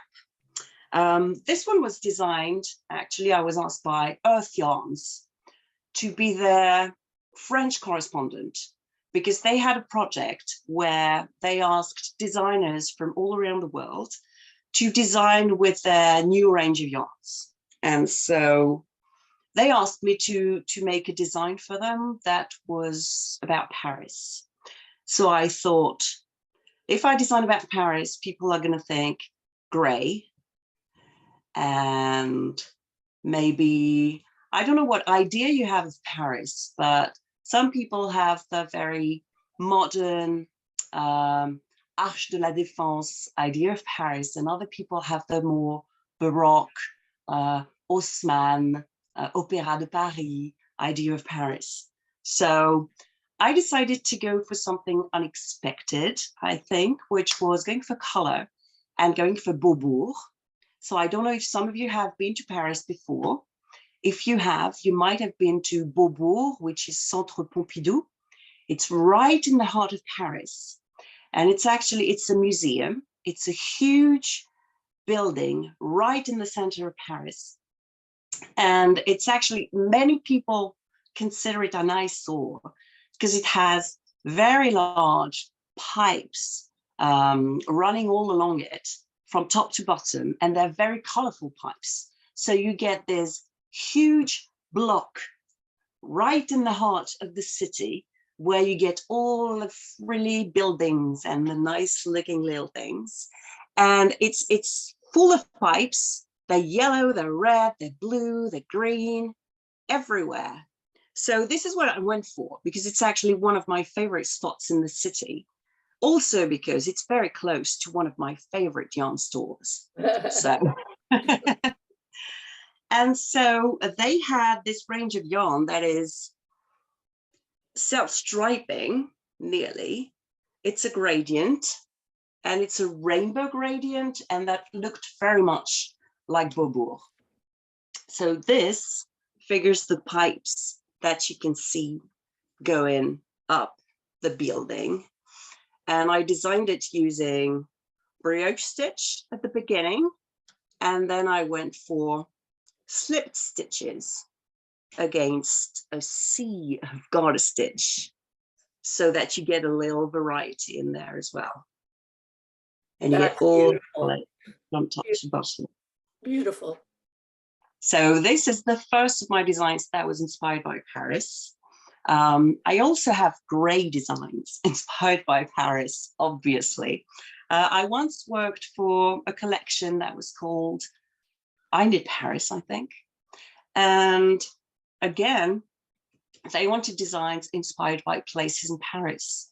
So I could not go for the Eiffel Tower, obviously. So I designed a shawl for them that was inspired by the Eiffel Tower. Unfortunately, it doesn't show, I mean, it's not easy to see. The design doesn't show very well on the yarn.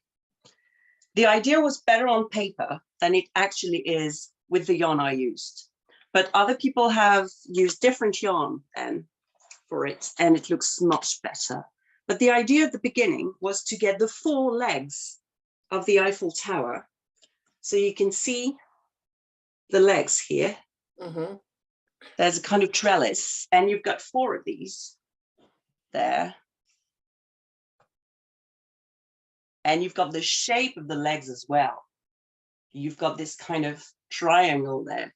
That is the shape of the legs of the Eiffel Tower. And then the border was, it really doesn't show. Can you see any slipped stitches and cables? Oh, yes, you can see them barely, yeah. Okay, yeah, but yeah, that's my problem with it, that you really can't see them much, because actually the purple was a bit too dark for them to show really well. So I should have gone for the trellis work, right? Yarn. Right.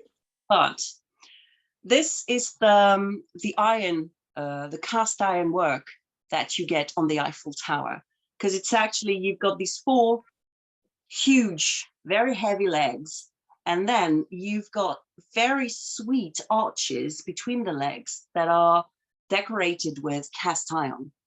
And this is the exact motif of the cast iron that I replicated using cables. But it doesn't show very well, so I'm a bit disappointed in it.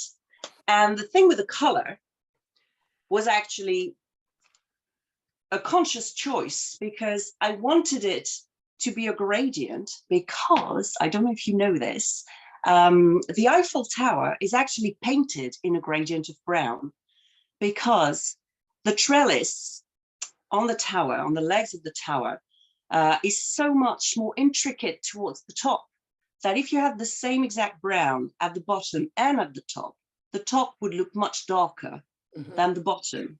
So it would look like it's a gradient. Right. And then if you paint it darker at the bottom and then lighter at the top, you get the impression it's the same color all the way. So that's why I wanted to go for a gradient for this one. Very cool. I didn't know that. Because it was a fun fact about the Eiffel Yes. Tower.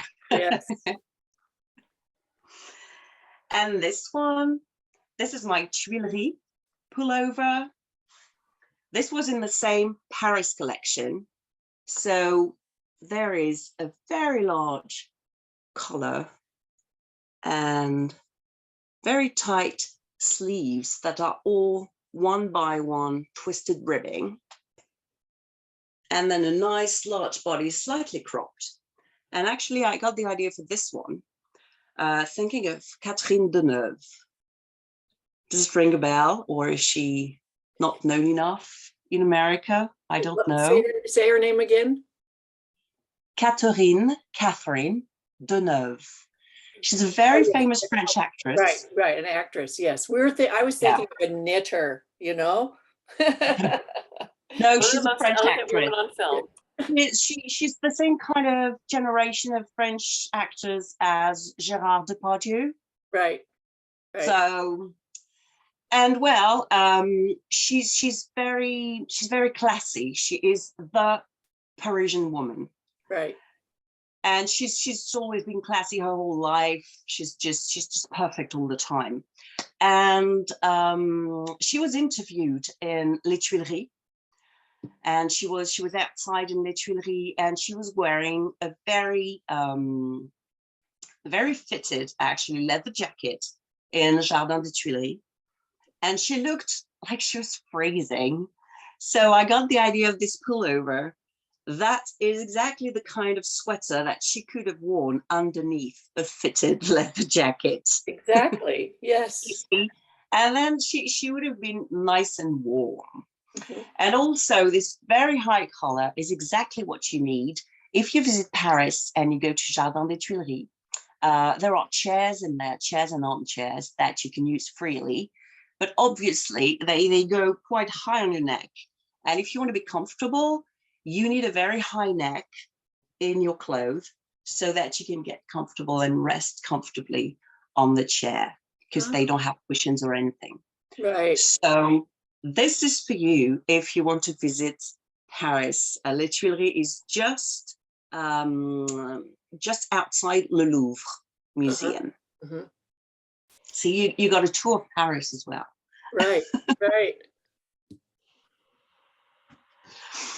This one I got here as well for the Paris visit. It's a cute cardigan that I designed for my favorite yarn store in Paris. So it's called Lil Cardi, because my favorite store is Lil Weasel. And she wanted a very, a sweet cardigan for petite women, something you could wear with a dress when on a stroll out in Paris. And so I designed this one for her. And I got cute details in there. These are cables there, and there's no purl stitches between the cables. And what I like about this, it's a cool feature in a garment, because the gauge is completely different between your stocking stitch and the added cables within the stocking stitch below. So you get a tighter waist for your garment without changing the number of stitches. Very cool. So I thought that was a very cool feature. And it's also why when you knit this cardigan, you check your size. You don't check your bust size to get the right size for yourself. You rather check the waist size, because you really want the waist to be the right size for you, to be nice and fitted. And then, since it has a very deep V-neck there, when the waist looks good, just the underbust, actually, it's a very high waist. Whatever your bust size, it's going to look good anyway because of the V-neck. So if you have a very small bust, the V is going to be tighter. If you have a lot of wide bust, large bust, the V is going to be a bit on the side, but it's going to fit you. But if you choose the right bust size and then you have the wrong waist size, it's going to look awful, because you really need the waist dimensions to be right for you for this one. So that's also one thing you can think about as knitters. When you knit a design, maybe do not always go for bust size to choose the right size for you. Maybe sometimes choose the right waist size, or maybe sometimes the right shoulder to shoulder dimensions, so that you get the best fit. Very cute, adorable sweater. Thank you. If you think the little cardi is adorable, I don't know what you're going to say about this little thing. So this one has puff sleeves, like princess sleeves there. I can't try it on because it's a size small. That's what happened when you knit for magazines. Yes. Then you get a nice small sample you can never wear. My daughter won't wear it because it's too girly. But then there's a little bit of lace on it here and there in the back. So you get lace in the back. You get the little princess sleeves. So they're very puffy. Very and cute. Then The lacy lace. arms. Oh my gosh, that's adorable. And this one is called Java.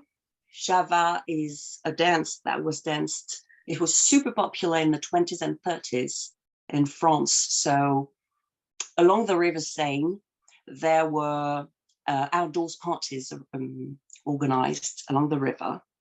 And this is the kind of little cardigan that ladies would wear in the 20s and 30s. Guys, so cute, just beautiful. Thank you very much.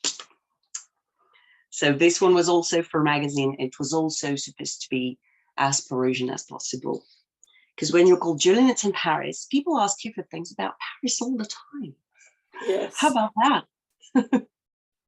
And this is the last one of the Paris collection, so to speak. This one is called Pont des Arts. So it's a sweater. This one was designed with Pluck-in Knitter, actually, American yarn. So they're a little bit of brioche right here, 2-color brioche. And I love, I don't know if you can see the edge of my brioche. Yes. But you can really see the ribbing. This is the invisible ribbed bind off. And it looks so good with 2-color brioche. So when you bind off 2-color brioche, I really recommend the invisible ribbed bind off. Yes. Looks perfect with brioche. So very long cuffs, large sleeves for an arty look to it. And then there's a slit on the side at the bottom. So you can really wear your sweater in a very casual way. So this was my arty sweater, so to speak. And the brioche here looks a little bit like the woodwork that you get on the Pont des Arts. It's a bridge in Paris. And it has a wooden floor. So it's the only bridge in Paris with still a wooden floor. And it used to be a bridge where lovers would lock, love locks. Right. And then it is now forbidden. They had to take them all away because it was too heavy for the bridge structure. So now it's not allowed anymore. But still, you can have a walk with your lover on Pont des Arts, Paris. And this would not be a bad sweater to do that in. Very pretty. Very pretty. Yeah. This one is also a larger gauge that I'm used to, so that it's a project that is much quicker than my usual projects, because I really like designing with fingering weight yarn. It's actually my favorite weight of yarn, because I'm very warm all the time. So I like fingering weight projects. So I really get to wear them. And that's perfect for us here in Bakersfield because, we have a very warm climate here. So we do a lot of knitting and fingering weight yarn. Yeah. And also, well, this linen and silk, that's really good. So this was the first part of my presentation, all things about Paris. And of course, before COVID, I used to travel a lot and go from festival to festival, mostly in Europe. I only once went to Vogue Knitting Live in New York, but usually I travel around Europe. And so what I like when you get to travel from festivals to festivals is that you can also connect the projects that you create, especially for the festival, to the city where you're going. And that's something that I really like doing. I also like working with indie dyers that are from the city where I'm going, if I can, because I think it creates a connection really with the festival. And I think it's more interesting actually, and it has a story to it. So then when people knit this, they know that it has a real connection to the place that they went to for the festival, and I like that.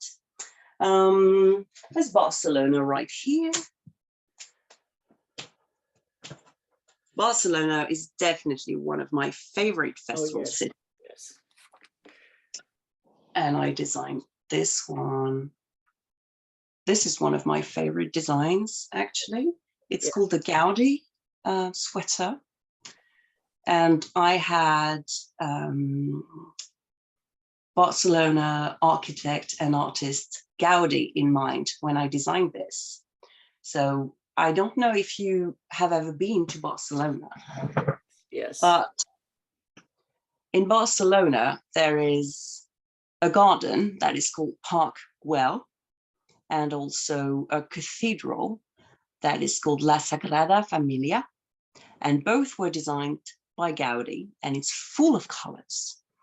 And so this looks like the glass stained windows of La Sagrada Familia. And it also, so the details of, Yes. these little curvy lines, these curvy lines are the benches in Park Güell, because you get benches with mosaic and curves in the park. And that's actually because when I was asked to go to Barcelona to teach there, I had never been to Spain, even though it's really close to France, but I am more usually oriented towards the north. So I'd go to England or Amsterdam, Germany, but I'd never been to Spain. And so the only idea I had about Spain was my stepdaughter going there on a school trip a few years before, and she sent me a postcard of Park Güell. And so I had this picture of a very colorful benches and the mosaic architecture in the park. So that's what I wanted to put into my design. And I was super lucky to work not with a dyer from Spain, she was from Chile, but she made the colorway happen. I showed her the picture of what I wanted, and she created the variegated colorway especially for me. And it was absolutely brilliant. So I'm very happy with that. That's a stunning work of art. Have you seen the lady who has been knitting that? She's knitting her second one where she did dyed the yarns with her mushrooms. Yes. And it's fluorescent. Yes. And she created the mosaic using different colors of yarn. Yes. Fantastic. It's all duplicate Very stitch. beautiful. It's all duplicate stitch. Yes. It's stunning. Absolutely stunning. I love it. Yes. It's such a beautiful version. Yes. Work Indeed. of art. Well, it's a gorgeous Yes. design. It's just a gorgeous Definitely. design. And then I created a cardigan version of it too. Because when I was in Barcelona, people told me, I love your design, but I never wear sweaters. It's too hot in here. So I also made a cardigan, which you actually steek. So you knit in the round and then you steek. I like the idea of steeking when there's lots of stocking stitch, because it's so boring to actually for purl, knit, purl, knit, purl, knit, when you can just go, knitting in the round. Right. So much easier. Yes. So yeah. And I love the colors as well. That's just beautiful. So is that the same variegated yarn as the other sweater? Just with a Yes, the different base? variegated yarn is the Yes. same one. Yes. And the red is also from the same dyer because we Yeah. worked together for 2 years in a row. This baby here, not bad either. Cute. Yeah, this one is a little cute baby. It's called Bogatay. Bogatay is a beach in Barcelona where joggers go. So I went for a very sporty, I wanted a sporty casual hoodie.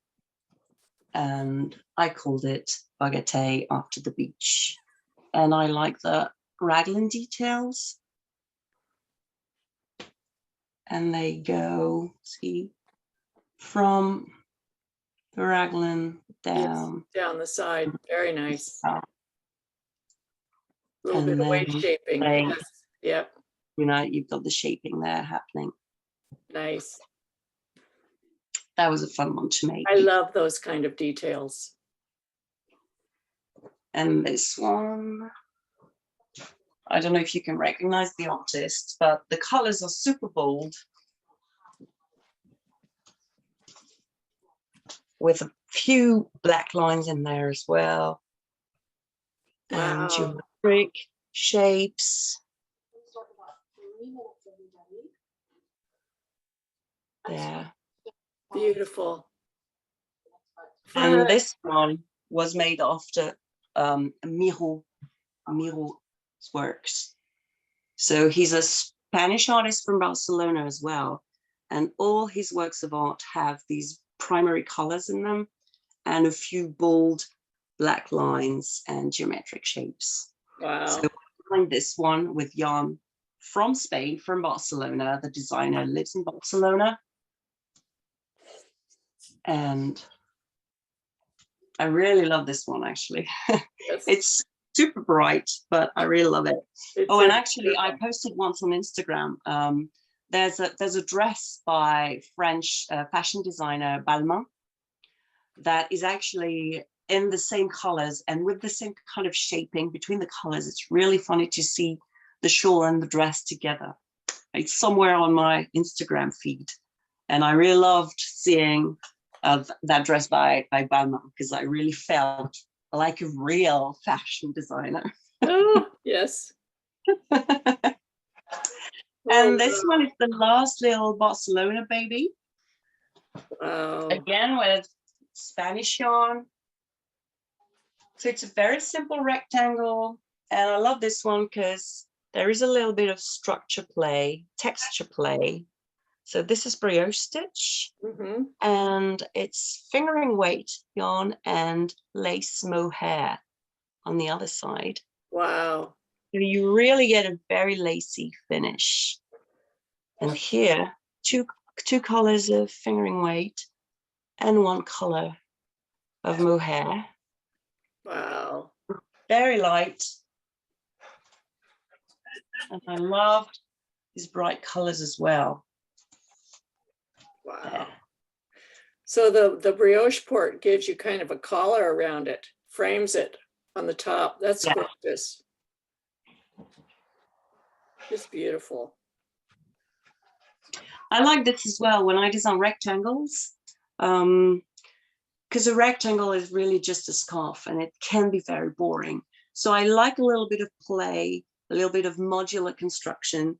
So this one, for example, was really a very long rectangle, obviously, the main body of the shawl. But then it's kind of quick because it's not too large. I want a large scarf, large wrap in the end, but I get the main body not to be too large. So it's really quick.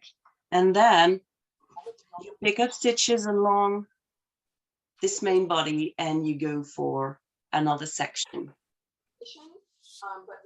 Beautiful. That's also what I did.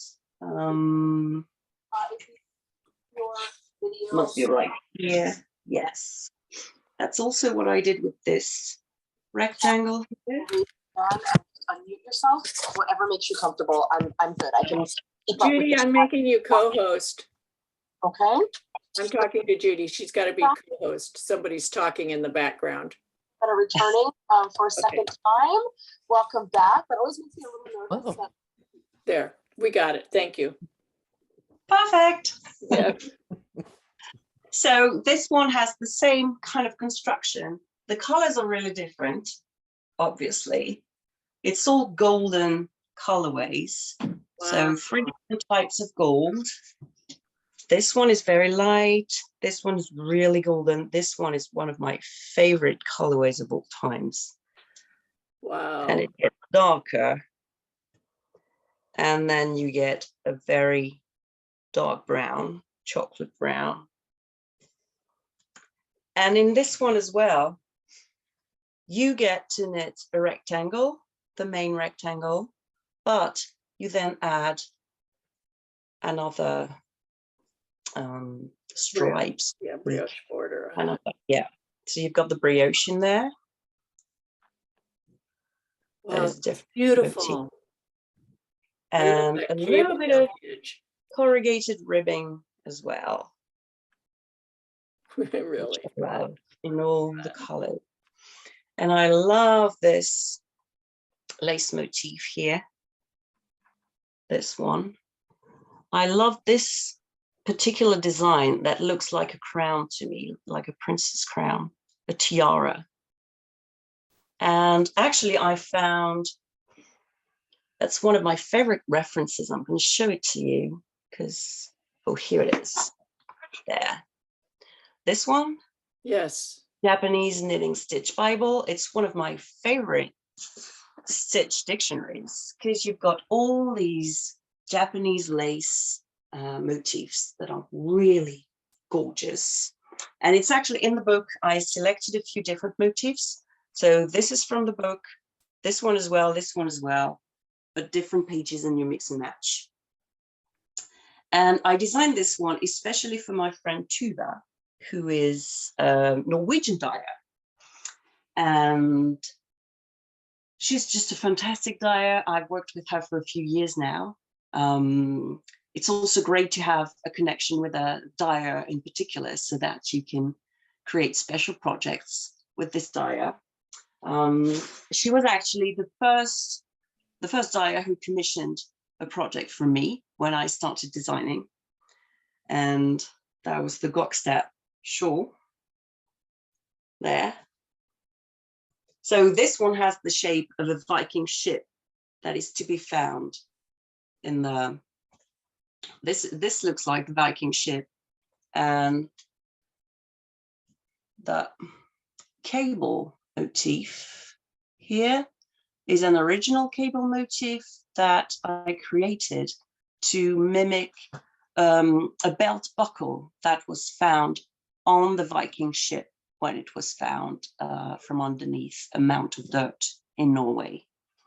So it's now in the Folk Museum in Norway, the ship, and it's from Gokstad. And this was especially for her with her yarns. And that's the first time that I went to Norway as well. Probably the first time I went to a festival abroad, actually. So very exciting for me. And then we had this special connection and we never stopped working together. So this one, for example, this is a poncho. There. So it is shaped with raglan increases as well, just like a sweater, but then you get lazy and you don't make sleeves. And it's longer in the back so that you can actually do things with your hands. Wow. So you can type on the computer, you can do whatever you like, and it's not in the way. And this one, actually, with this light, so you can probably see stripes. They're very discreet because the light is not the best. But the stripes here, they're stripes of mohair and fingering weight yarn. They're the same colorway, but not the same texture. It shows against my fingers. And so the stripes were remindful of French jersey. And the motif in the brioche, because there's a little bit of brioche in this one as well. I must say that I was fascinated by brioche stitch for quite a while. Love it too. It's so fun. It's so fun and it's so versatile. You can make so many different things. So again, the light's probably not the best, but if you look at pictures on my Ravelry, for example, you can find it. You'll see that the shape here of the brioche motif is the same as a silver brooch that Norwegians wear with their national costume on Independence Day. They wear their national costume and they wear a silver brooch with it. And so this was my way of uniting my French culture with the striped jersey and my friends' Norwegian culture with the silver brooch into a project that we both wear. And she made hers actually in very striking, very light blue and very dark blue stripes. And it has a very French look to it. That's really fun. It looks really good in contrasting colors as well.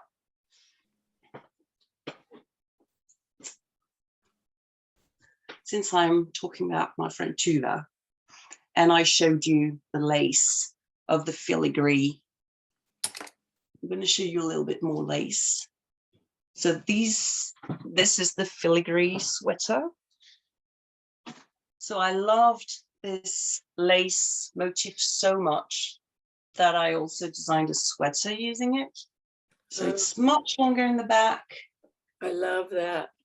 And it has a very deep V-neck as well. And a little bit of the lace motif in the front. Wow. And this one was really, I really designed this sweater with the yarn in mind because it's merino, yak, and silk. The drape so it's is amazing. quite heavy, very drapey.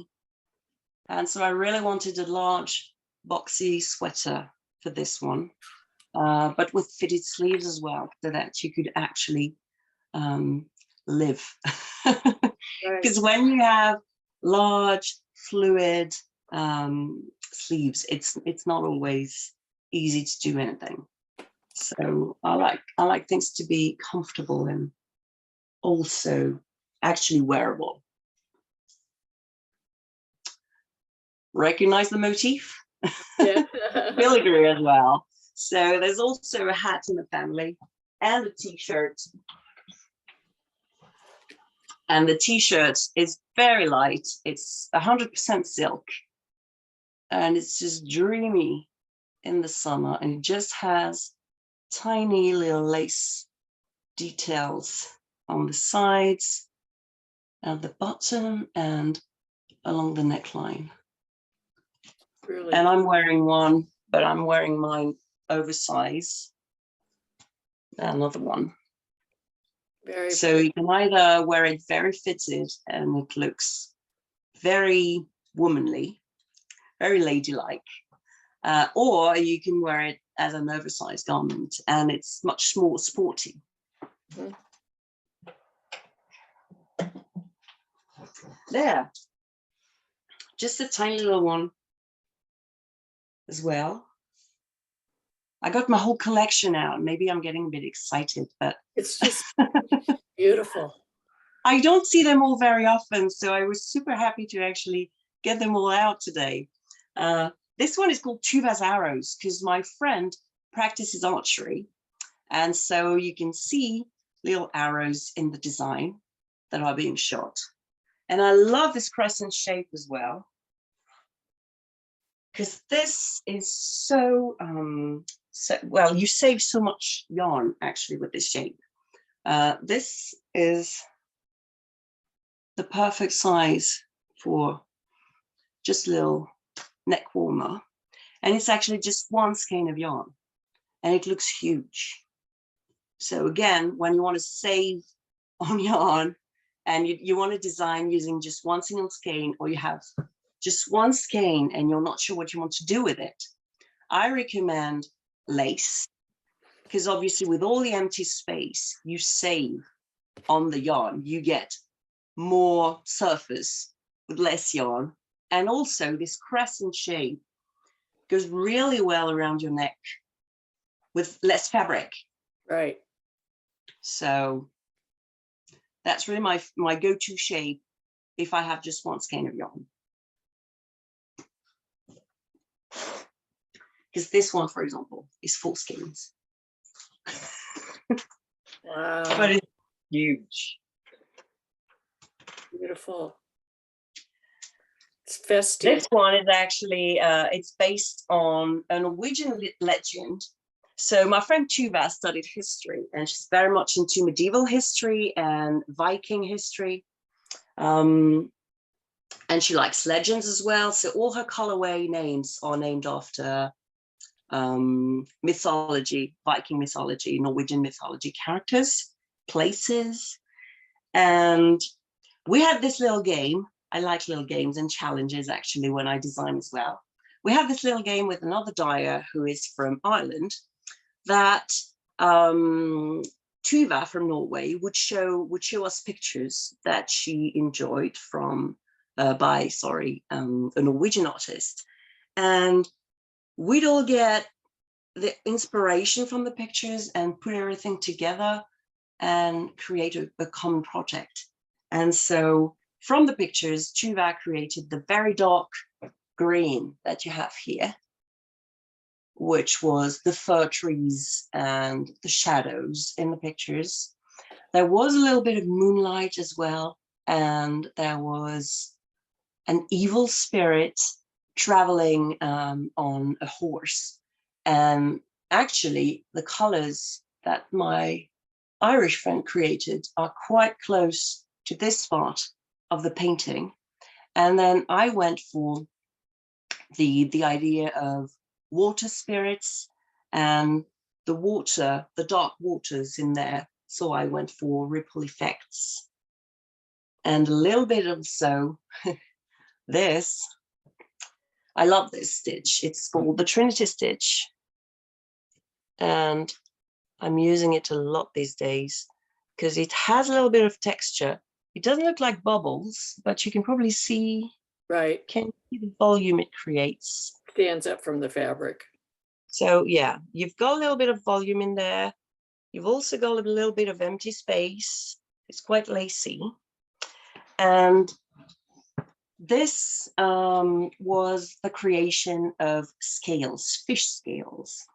Because when my friends shared stories about mythology, Irish mythology and Norwegian mythology, the Irish friend could only come up with the story of the salmon of knowledge. That's all she could remember from all the school stories that she had been told, the salmon of knowledge. So this salmon story was really weird. We looked it up. It's actually Finn McCool is a character in Irish mythology. And actually, yes, there is a story with a salmon in it.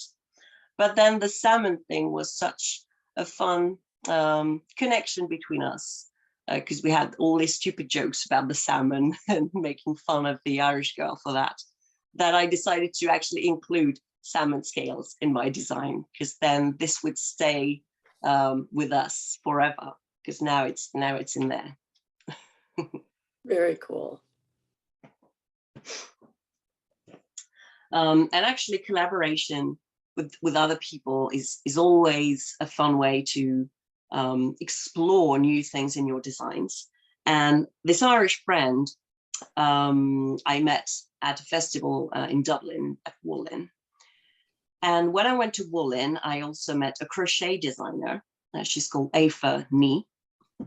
And she's a very talented Tunisian crochet designer. And I can't crochet at all. But when we knew that we were both going to teach at the next Dublin festival, we contacted the Irish dyer and said that we would like colorways that we could both use the same colors, same quantities of yarn, and design one shawl for crochet and one shawl for knitting. And so that was a very fun project as well. And the thing is that since I was working on other projects on the side, the crochet designer came up with her idea first.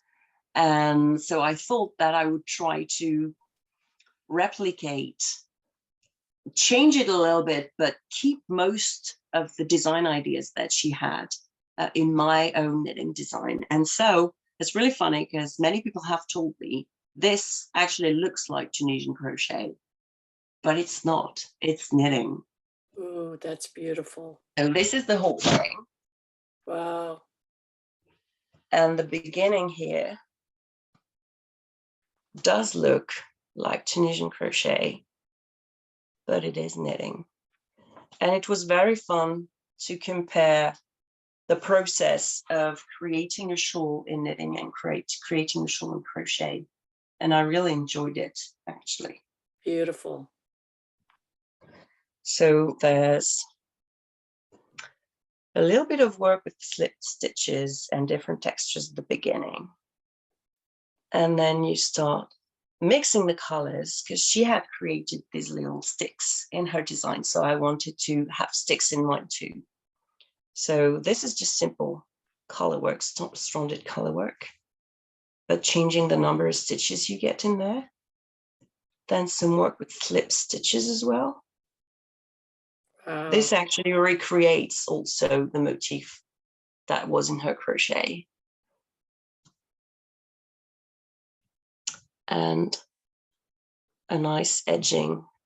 I like I-cords as well in my edges a lot. They're so neat and graphic. And I like 2-color I-cord. That's really such a nice finish. Really pretty. So this was a really fun project to work on. There.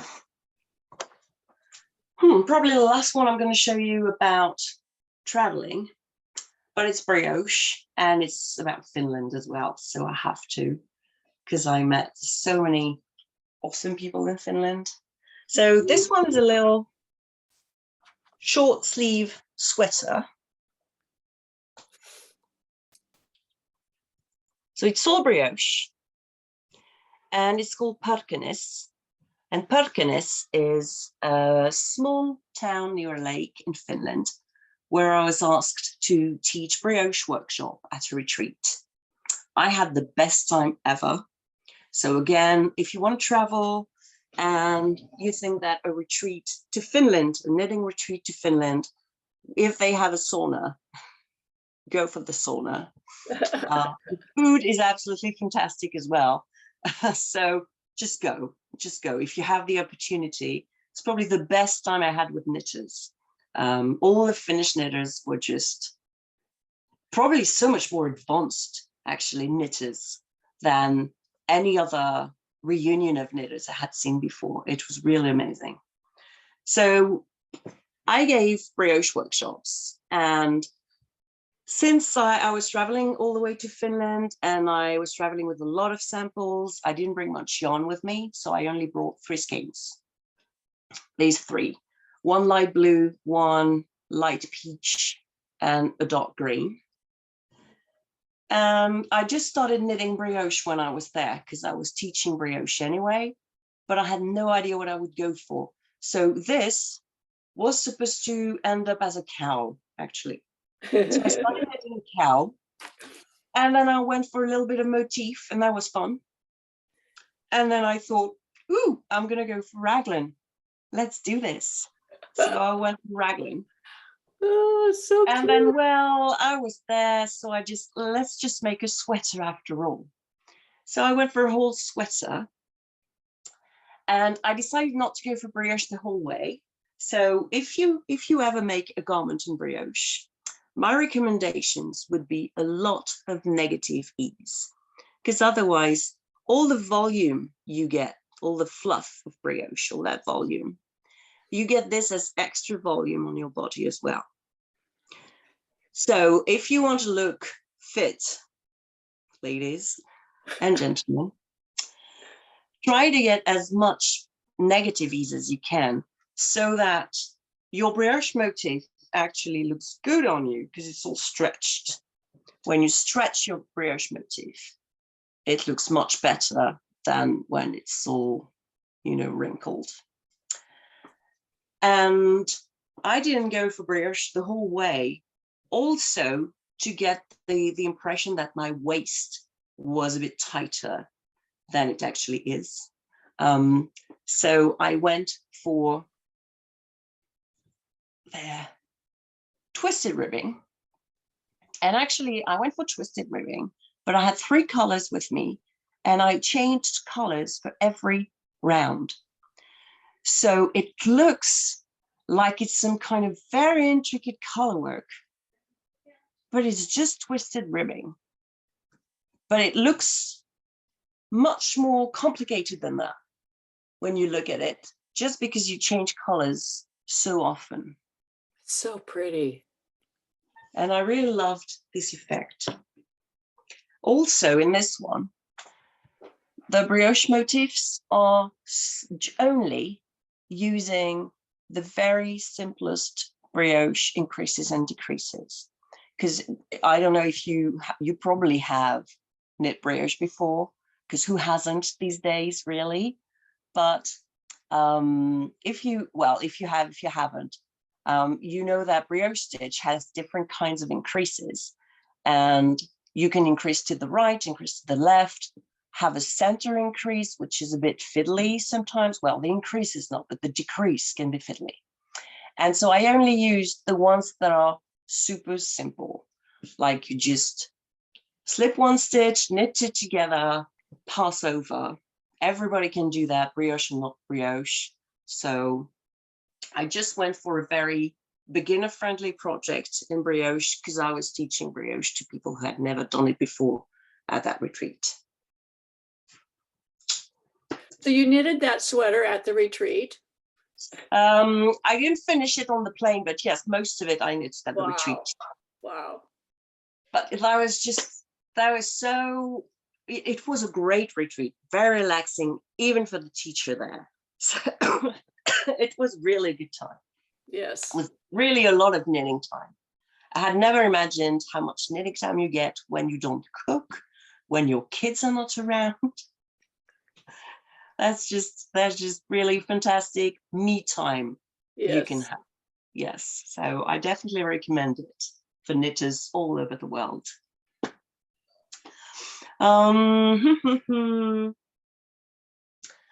Actually, I'm thinking that I had lots of stuff to show you, and I've probably taken a bit much time talking about the first thing.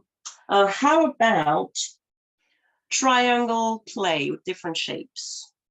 So I'm not going to tell you about the stories behind the inspiration. It's really about construction this time. Because of course, one of the first things I designed was a triangle shawl. It's one of the easiest things to do. And when you make a triangle, usually you begin, so either, got my board with me. So when you want to make your triangle, most of the time, designs with triangles, so there's a very easy one that was called the trendy shawl. You started here and you increased here and there every row. And then you got to the top, so it could be never ending. Or you start right here, you go down, you increase along this line, and this one as well. All right, so the simplest shapes.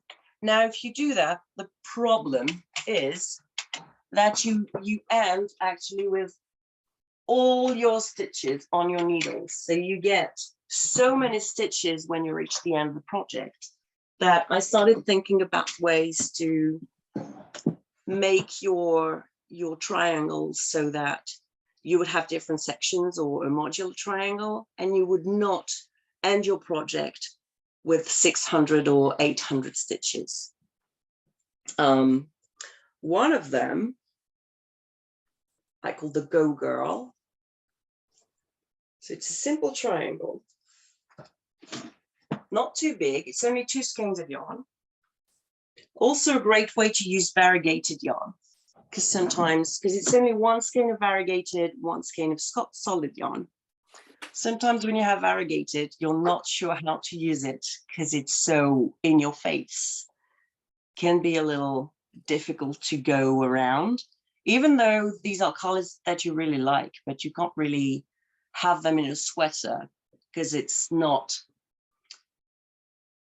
I mean, it's not necessarily going to look good on your body depending on where the colors pool. So this one with a lot of striping between the variegated and the solid is a good option for variegated yarn. So this shawl starts with a very long I-cord right here. Oh. So you just start by making an I-cord. You pick up stitches along this I-cord, and then you knit this triangle with decreases all along, so it gets shorter and shorter. So you end with very few stitches. And then same thing on the other side. You pick up stitches along the other side of the I-cord and you go for a different texture, but again, you decrease all along. If you feel very lazy, you can just stop there. If you do want to have 600 stitches on your needles, you can go for the border as well. So the border is a brioche border. So 2-color brioche with a few increases here so that you really get your triangle.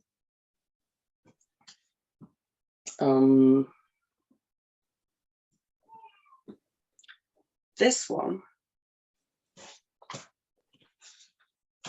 is called stripe organza because it's full of stripes.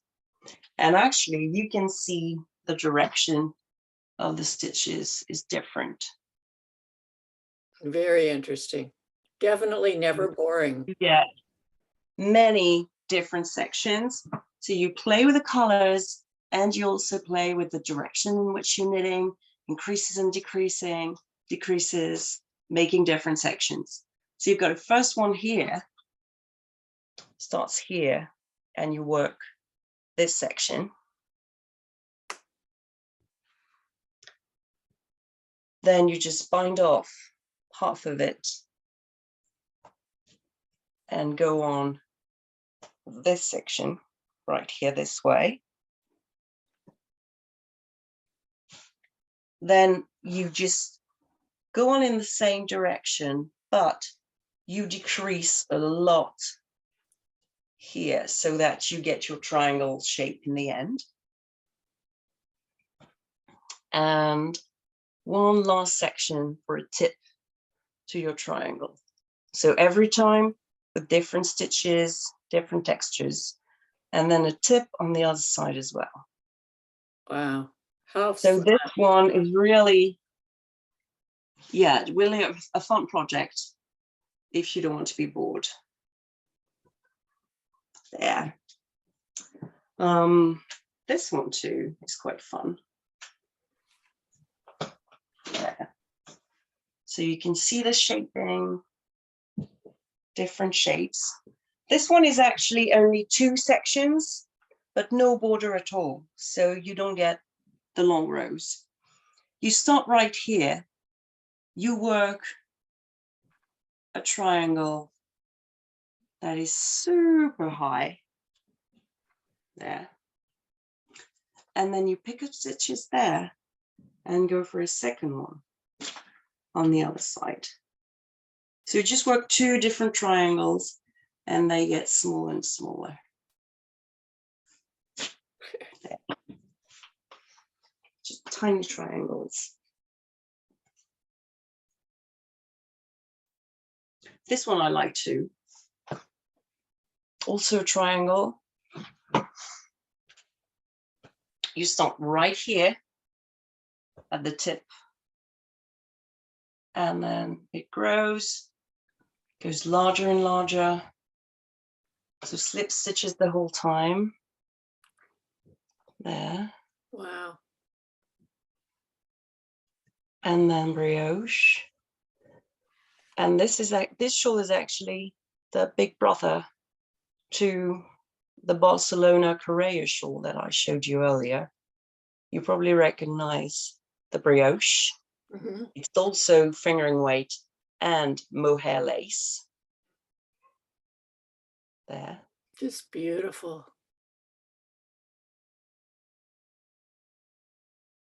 There you go.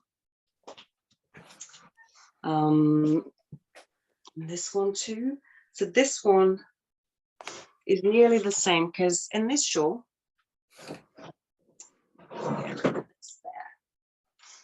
in this shawl, I designed my triangle by increasing on one side only.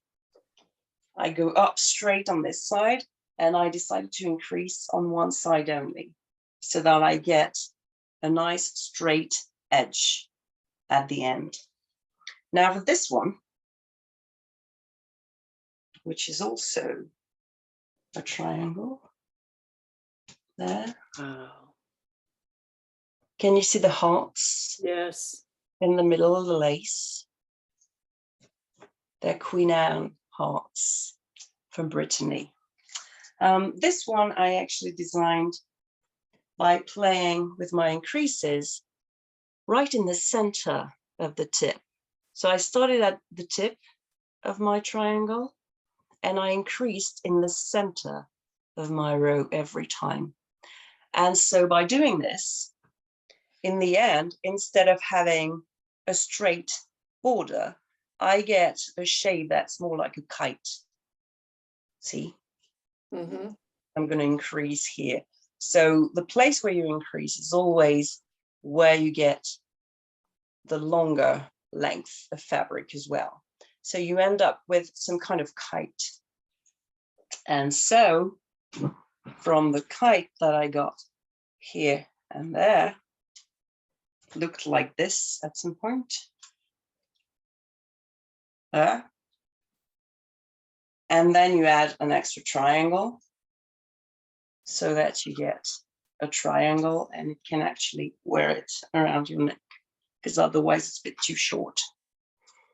Wow. And this is actually yarn from my friend Tuva as well. The color is called Lord of the Isles. And the first time I dyed my hair, green, teal, this was the skein of yarn that I brought to the hairdressers. Wow. So I had hair exactly this color. So the kite thing is quite fun. So either you can turn it into a triangle. For this one, I turned the kite shape into a triangle so that I could really work with only one skein of yarn, because this one is also only one skein. And again, it looks quite large for a one skein shawl because the construction is as yarn saving as possible and there is lace in it. And then when you have more yarn to work with and you can just have fun, you can get a larger kite. And it's also a fun shape to wear. Wow. Yeah. And I really like the increases in the center. I think it creates a really good looking shape. Yes. And also these are my favorite increases, and you'll find them in my shawls and also in my raglan sweaters a lot. So you get these little flowers. See, there's a little hole and little flowers. You increase 5 stitches into just one. I'm looking for a sweater in which it really shows that. So you increase just 5 stitches into one stitch to get these little flower shaped increases. Mm-hmm. There. So they're decorative holes.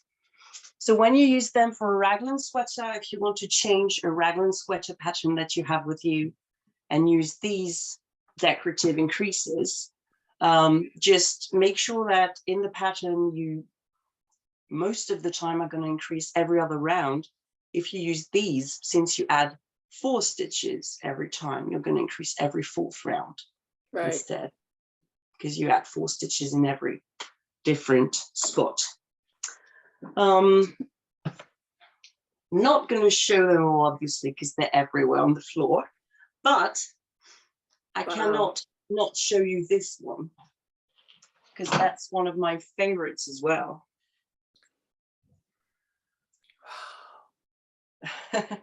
So when you play with shawl design, and when you teach shawl design, you teach people that when you want to get a triangle, actually, when you want to get a straight edge at the top of your project, you're going to increase 4 stitches every other round, 8 stitches every 4th round, etc. And you have to get these stitches in special spots if you want your shawl to be a triangle or half pie. It's just, you know, the math of knitting. And so I thought, one day I was teaching this class and I thought, by the way, what would happen if instead of putting all my 8 increases when I create a half pie shawl in all the right spots, I put them all at the very beginning of my row. What shape exactly would I get? And I couldn't figure it out. So I tried it and I was very happy with the result because this is what I got. So this shape was created. You can see Wow. that you can see the yarn overs there. So I got this very special shape. Looks like a snail shell or something, or rams. And I got this special shape by putting all my 8 increases every 4th row at the very beginning of my row. And that's how it turned out. Oh. And then there's a little bit of extra shaping, but that was the general idea. And I also like that it's brioche in there, and it's stocking stitch brioche, so to speak. So usual, well, standard brioche stitch, same sweater, I'm going to show you this one. Standard brioche stitch, you get the impression that you have ribbing somehow. You get the impression you have columns of knit stitches and then more or less purl stitches in between. And then with this brioche technique, you get the idea that the impression that you have sticks, that you only have columns of knit stitches and no purl stitches. And I also like the wrong side of it. I think it's very decorative. Very pretty. The wrong side of this stocking stitch brioche. Great. There. Wow. Do I have time for 1 or 2 more? Or we could have a little Q&A session. Yes, yes, please. Let's do that. Let's do that. I'm going to put it on full view so you can see everybody. Okay? I'd like to, yes. Yes. So now you can unmute yourselves. And do you have any questions or comments you'd like to make? I have a question. Do you have Midnight Slayer? Can you tell me about that? I first encountered you at it was a Stitches event that they were displaying that beautiful shawl that you came across that you shared in the very, very beginning.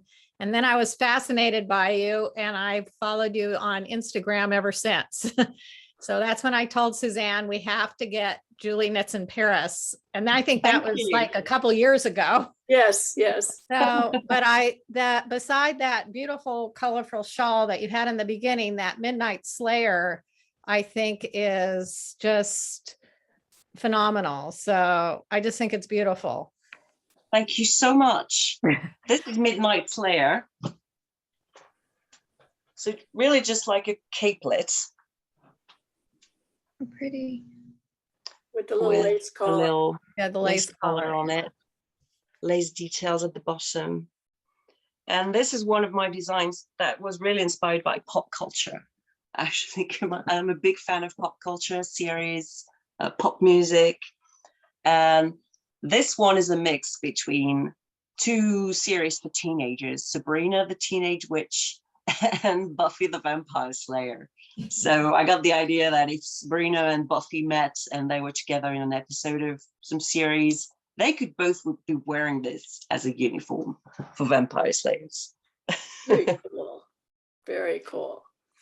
Excellent. Anybody else have any comments, questions, requests? Hi, my name is Brenda. Hi. Hi, I'd like to know about how you spend your time.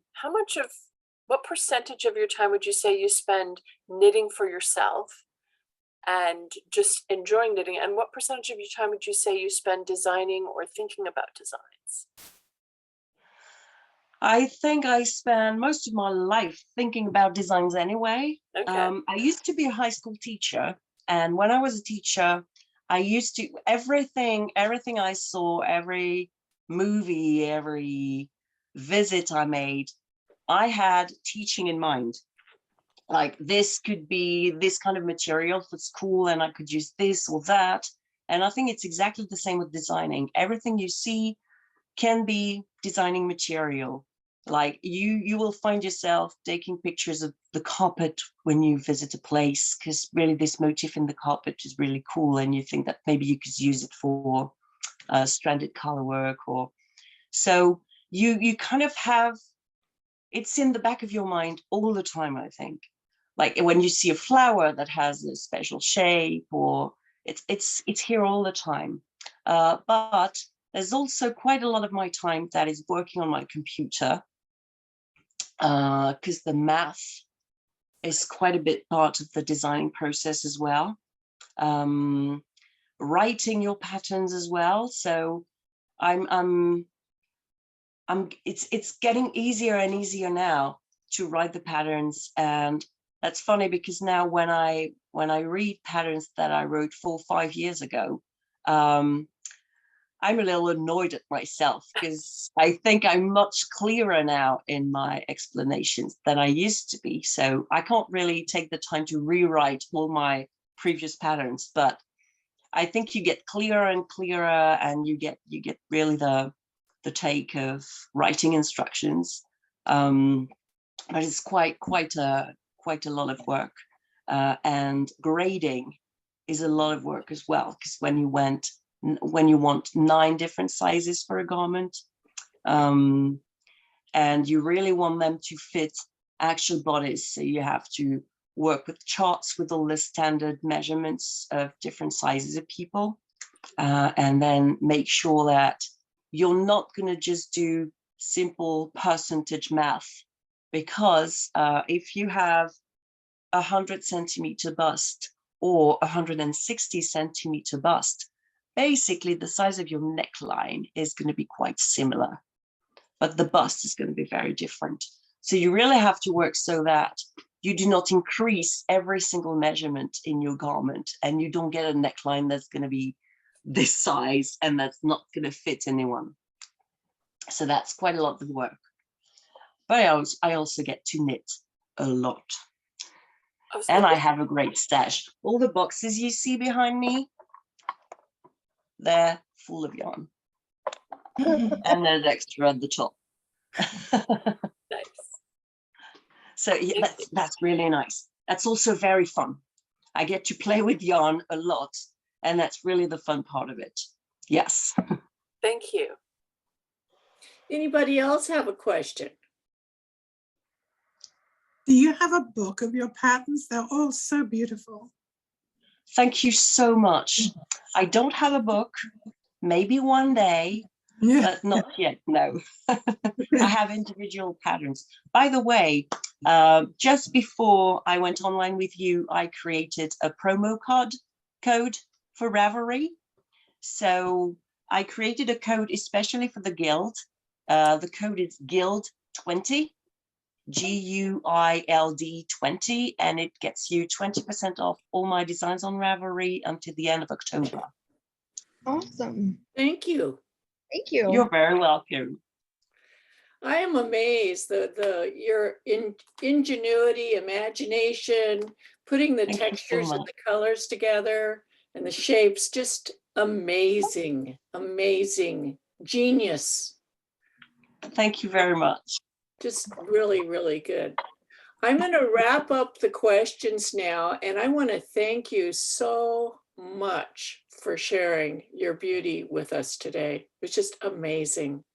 Thank you very much for having me. It's been a pleasure.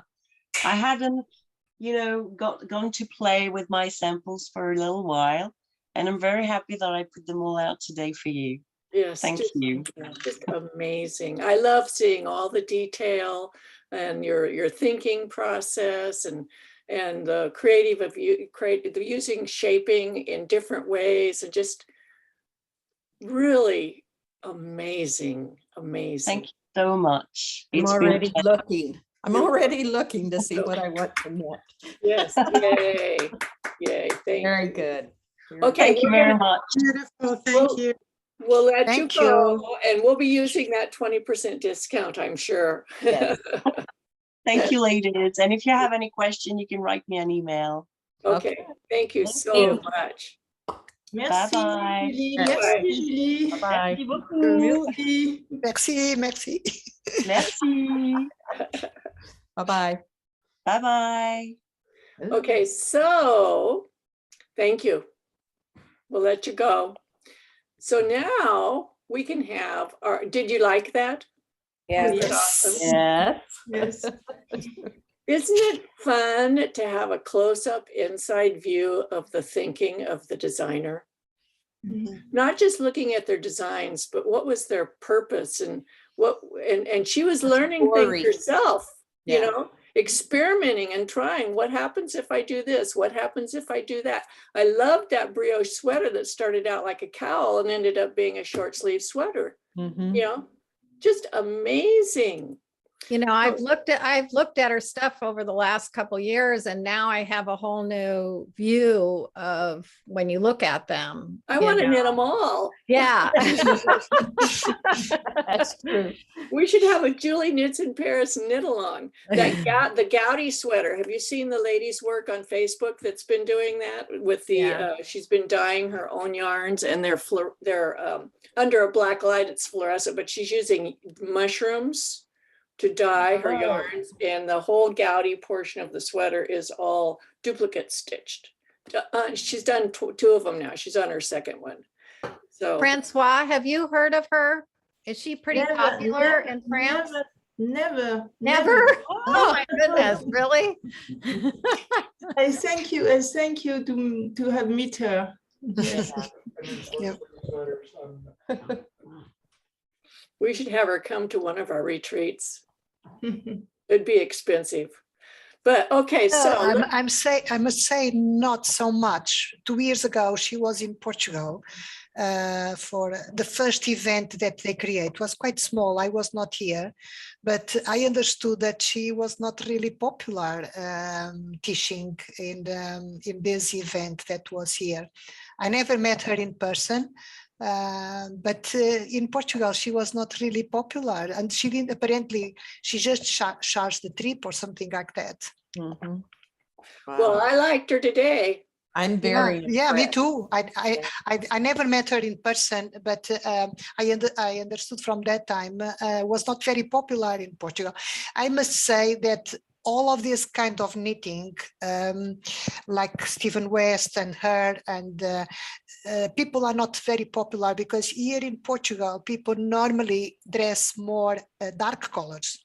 Oh. I am a little bit out of the box because I like all of kind of these things, but most of the people use uniform colors and dark colors, and so these kind of persons are not very popular here. It's yeah, I understood that. Yeah. But it's the yarn that you use, you know. Well, it's their loss. Exactly. Their exactly. loss. Exactly. Yeah. She was exactly. outstanding. You know, Yeah, every single time one of these speakers that we have, after every one, I go, wow. Yeah. It's interesting to see all of them, and this, yeah. That was worth $40 right there. Oh yes, completely. I agree. Okay, Judy, are you ready to have our drawing? Yes, if anybody else wants to add their name at the last minute in the chat, go ahead. If you can't add it in the chat, just yell out your name. I'll put you in the drawing. Going. Anybody? Okay, do you want, okay, so I share my screen. Oh, Janet. Okay, Yeah, let me add you, Janet. Okay. Let me spotlight you. Okay, I'm gonna share my screen so you guys can see my little spinny world. And give me a chance to make sure I get it in the center of the screen.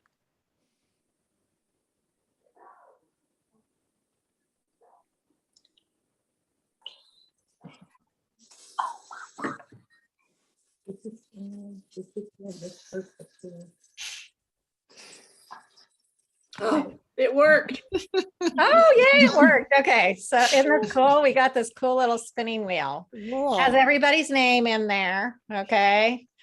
So here we go. That is so cute. I love it. Oh, Brenda. Brenda. Brenda. Hey, watch what it does. Yay. Yeah, Funny. I can't tell you how much I wanted this particular one. Okay, close your stop sharing your screen. There you go.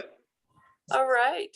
I know I live further away and you can't just drop it off. Shall I send you, if you let me know, I will send you PayPal to pay for shipping. Okay, just send me your address, email it to me. And when I ship it, then I'll let you know what it is. Perfect. So Judy, just hit the green thing that says stop sharing screen. There you go. Yay. That was really cool. I like that. I was so excited at that. It's a good ending to the guild We meeting. practiced just so it'll work.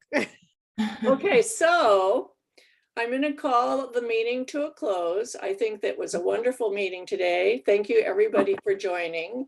And if you're watching this by the replay, be sure to leave a comment under the video so that I know that you enjoyed it. And we'll see you next month with Stephen West, okay? Okay. Great, thank Good you. night. Thank you. Bye. Bye. Oh, next week's Social Knitting Saturday. Be sure to come back. Bye-bye. Bye-bye.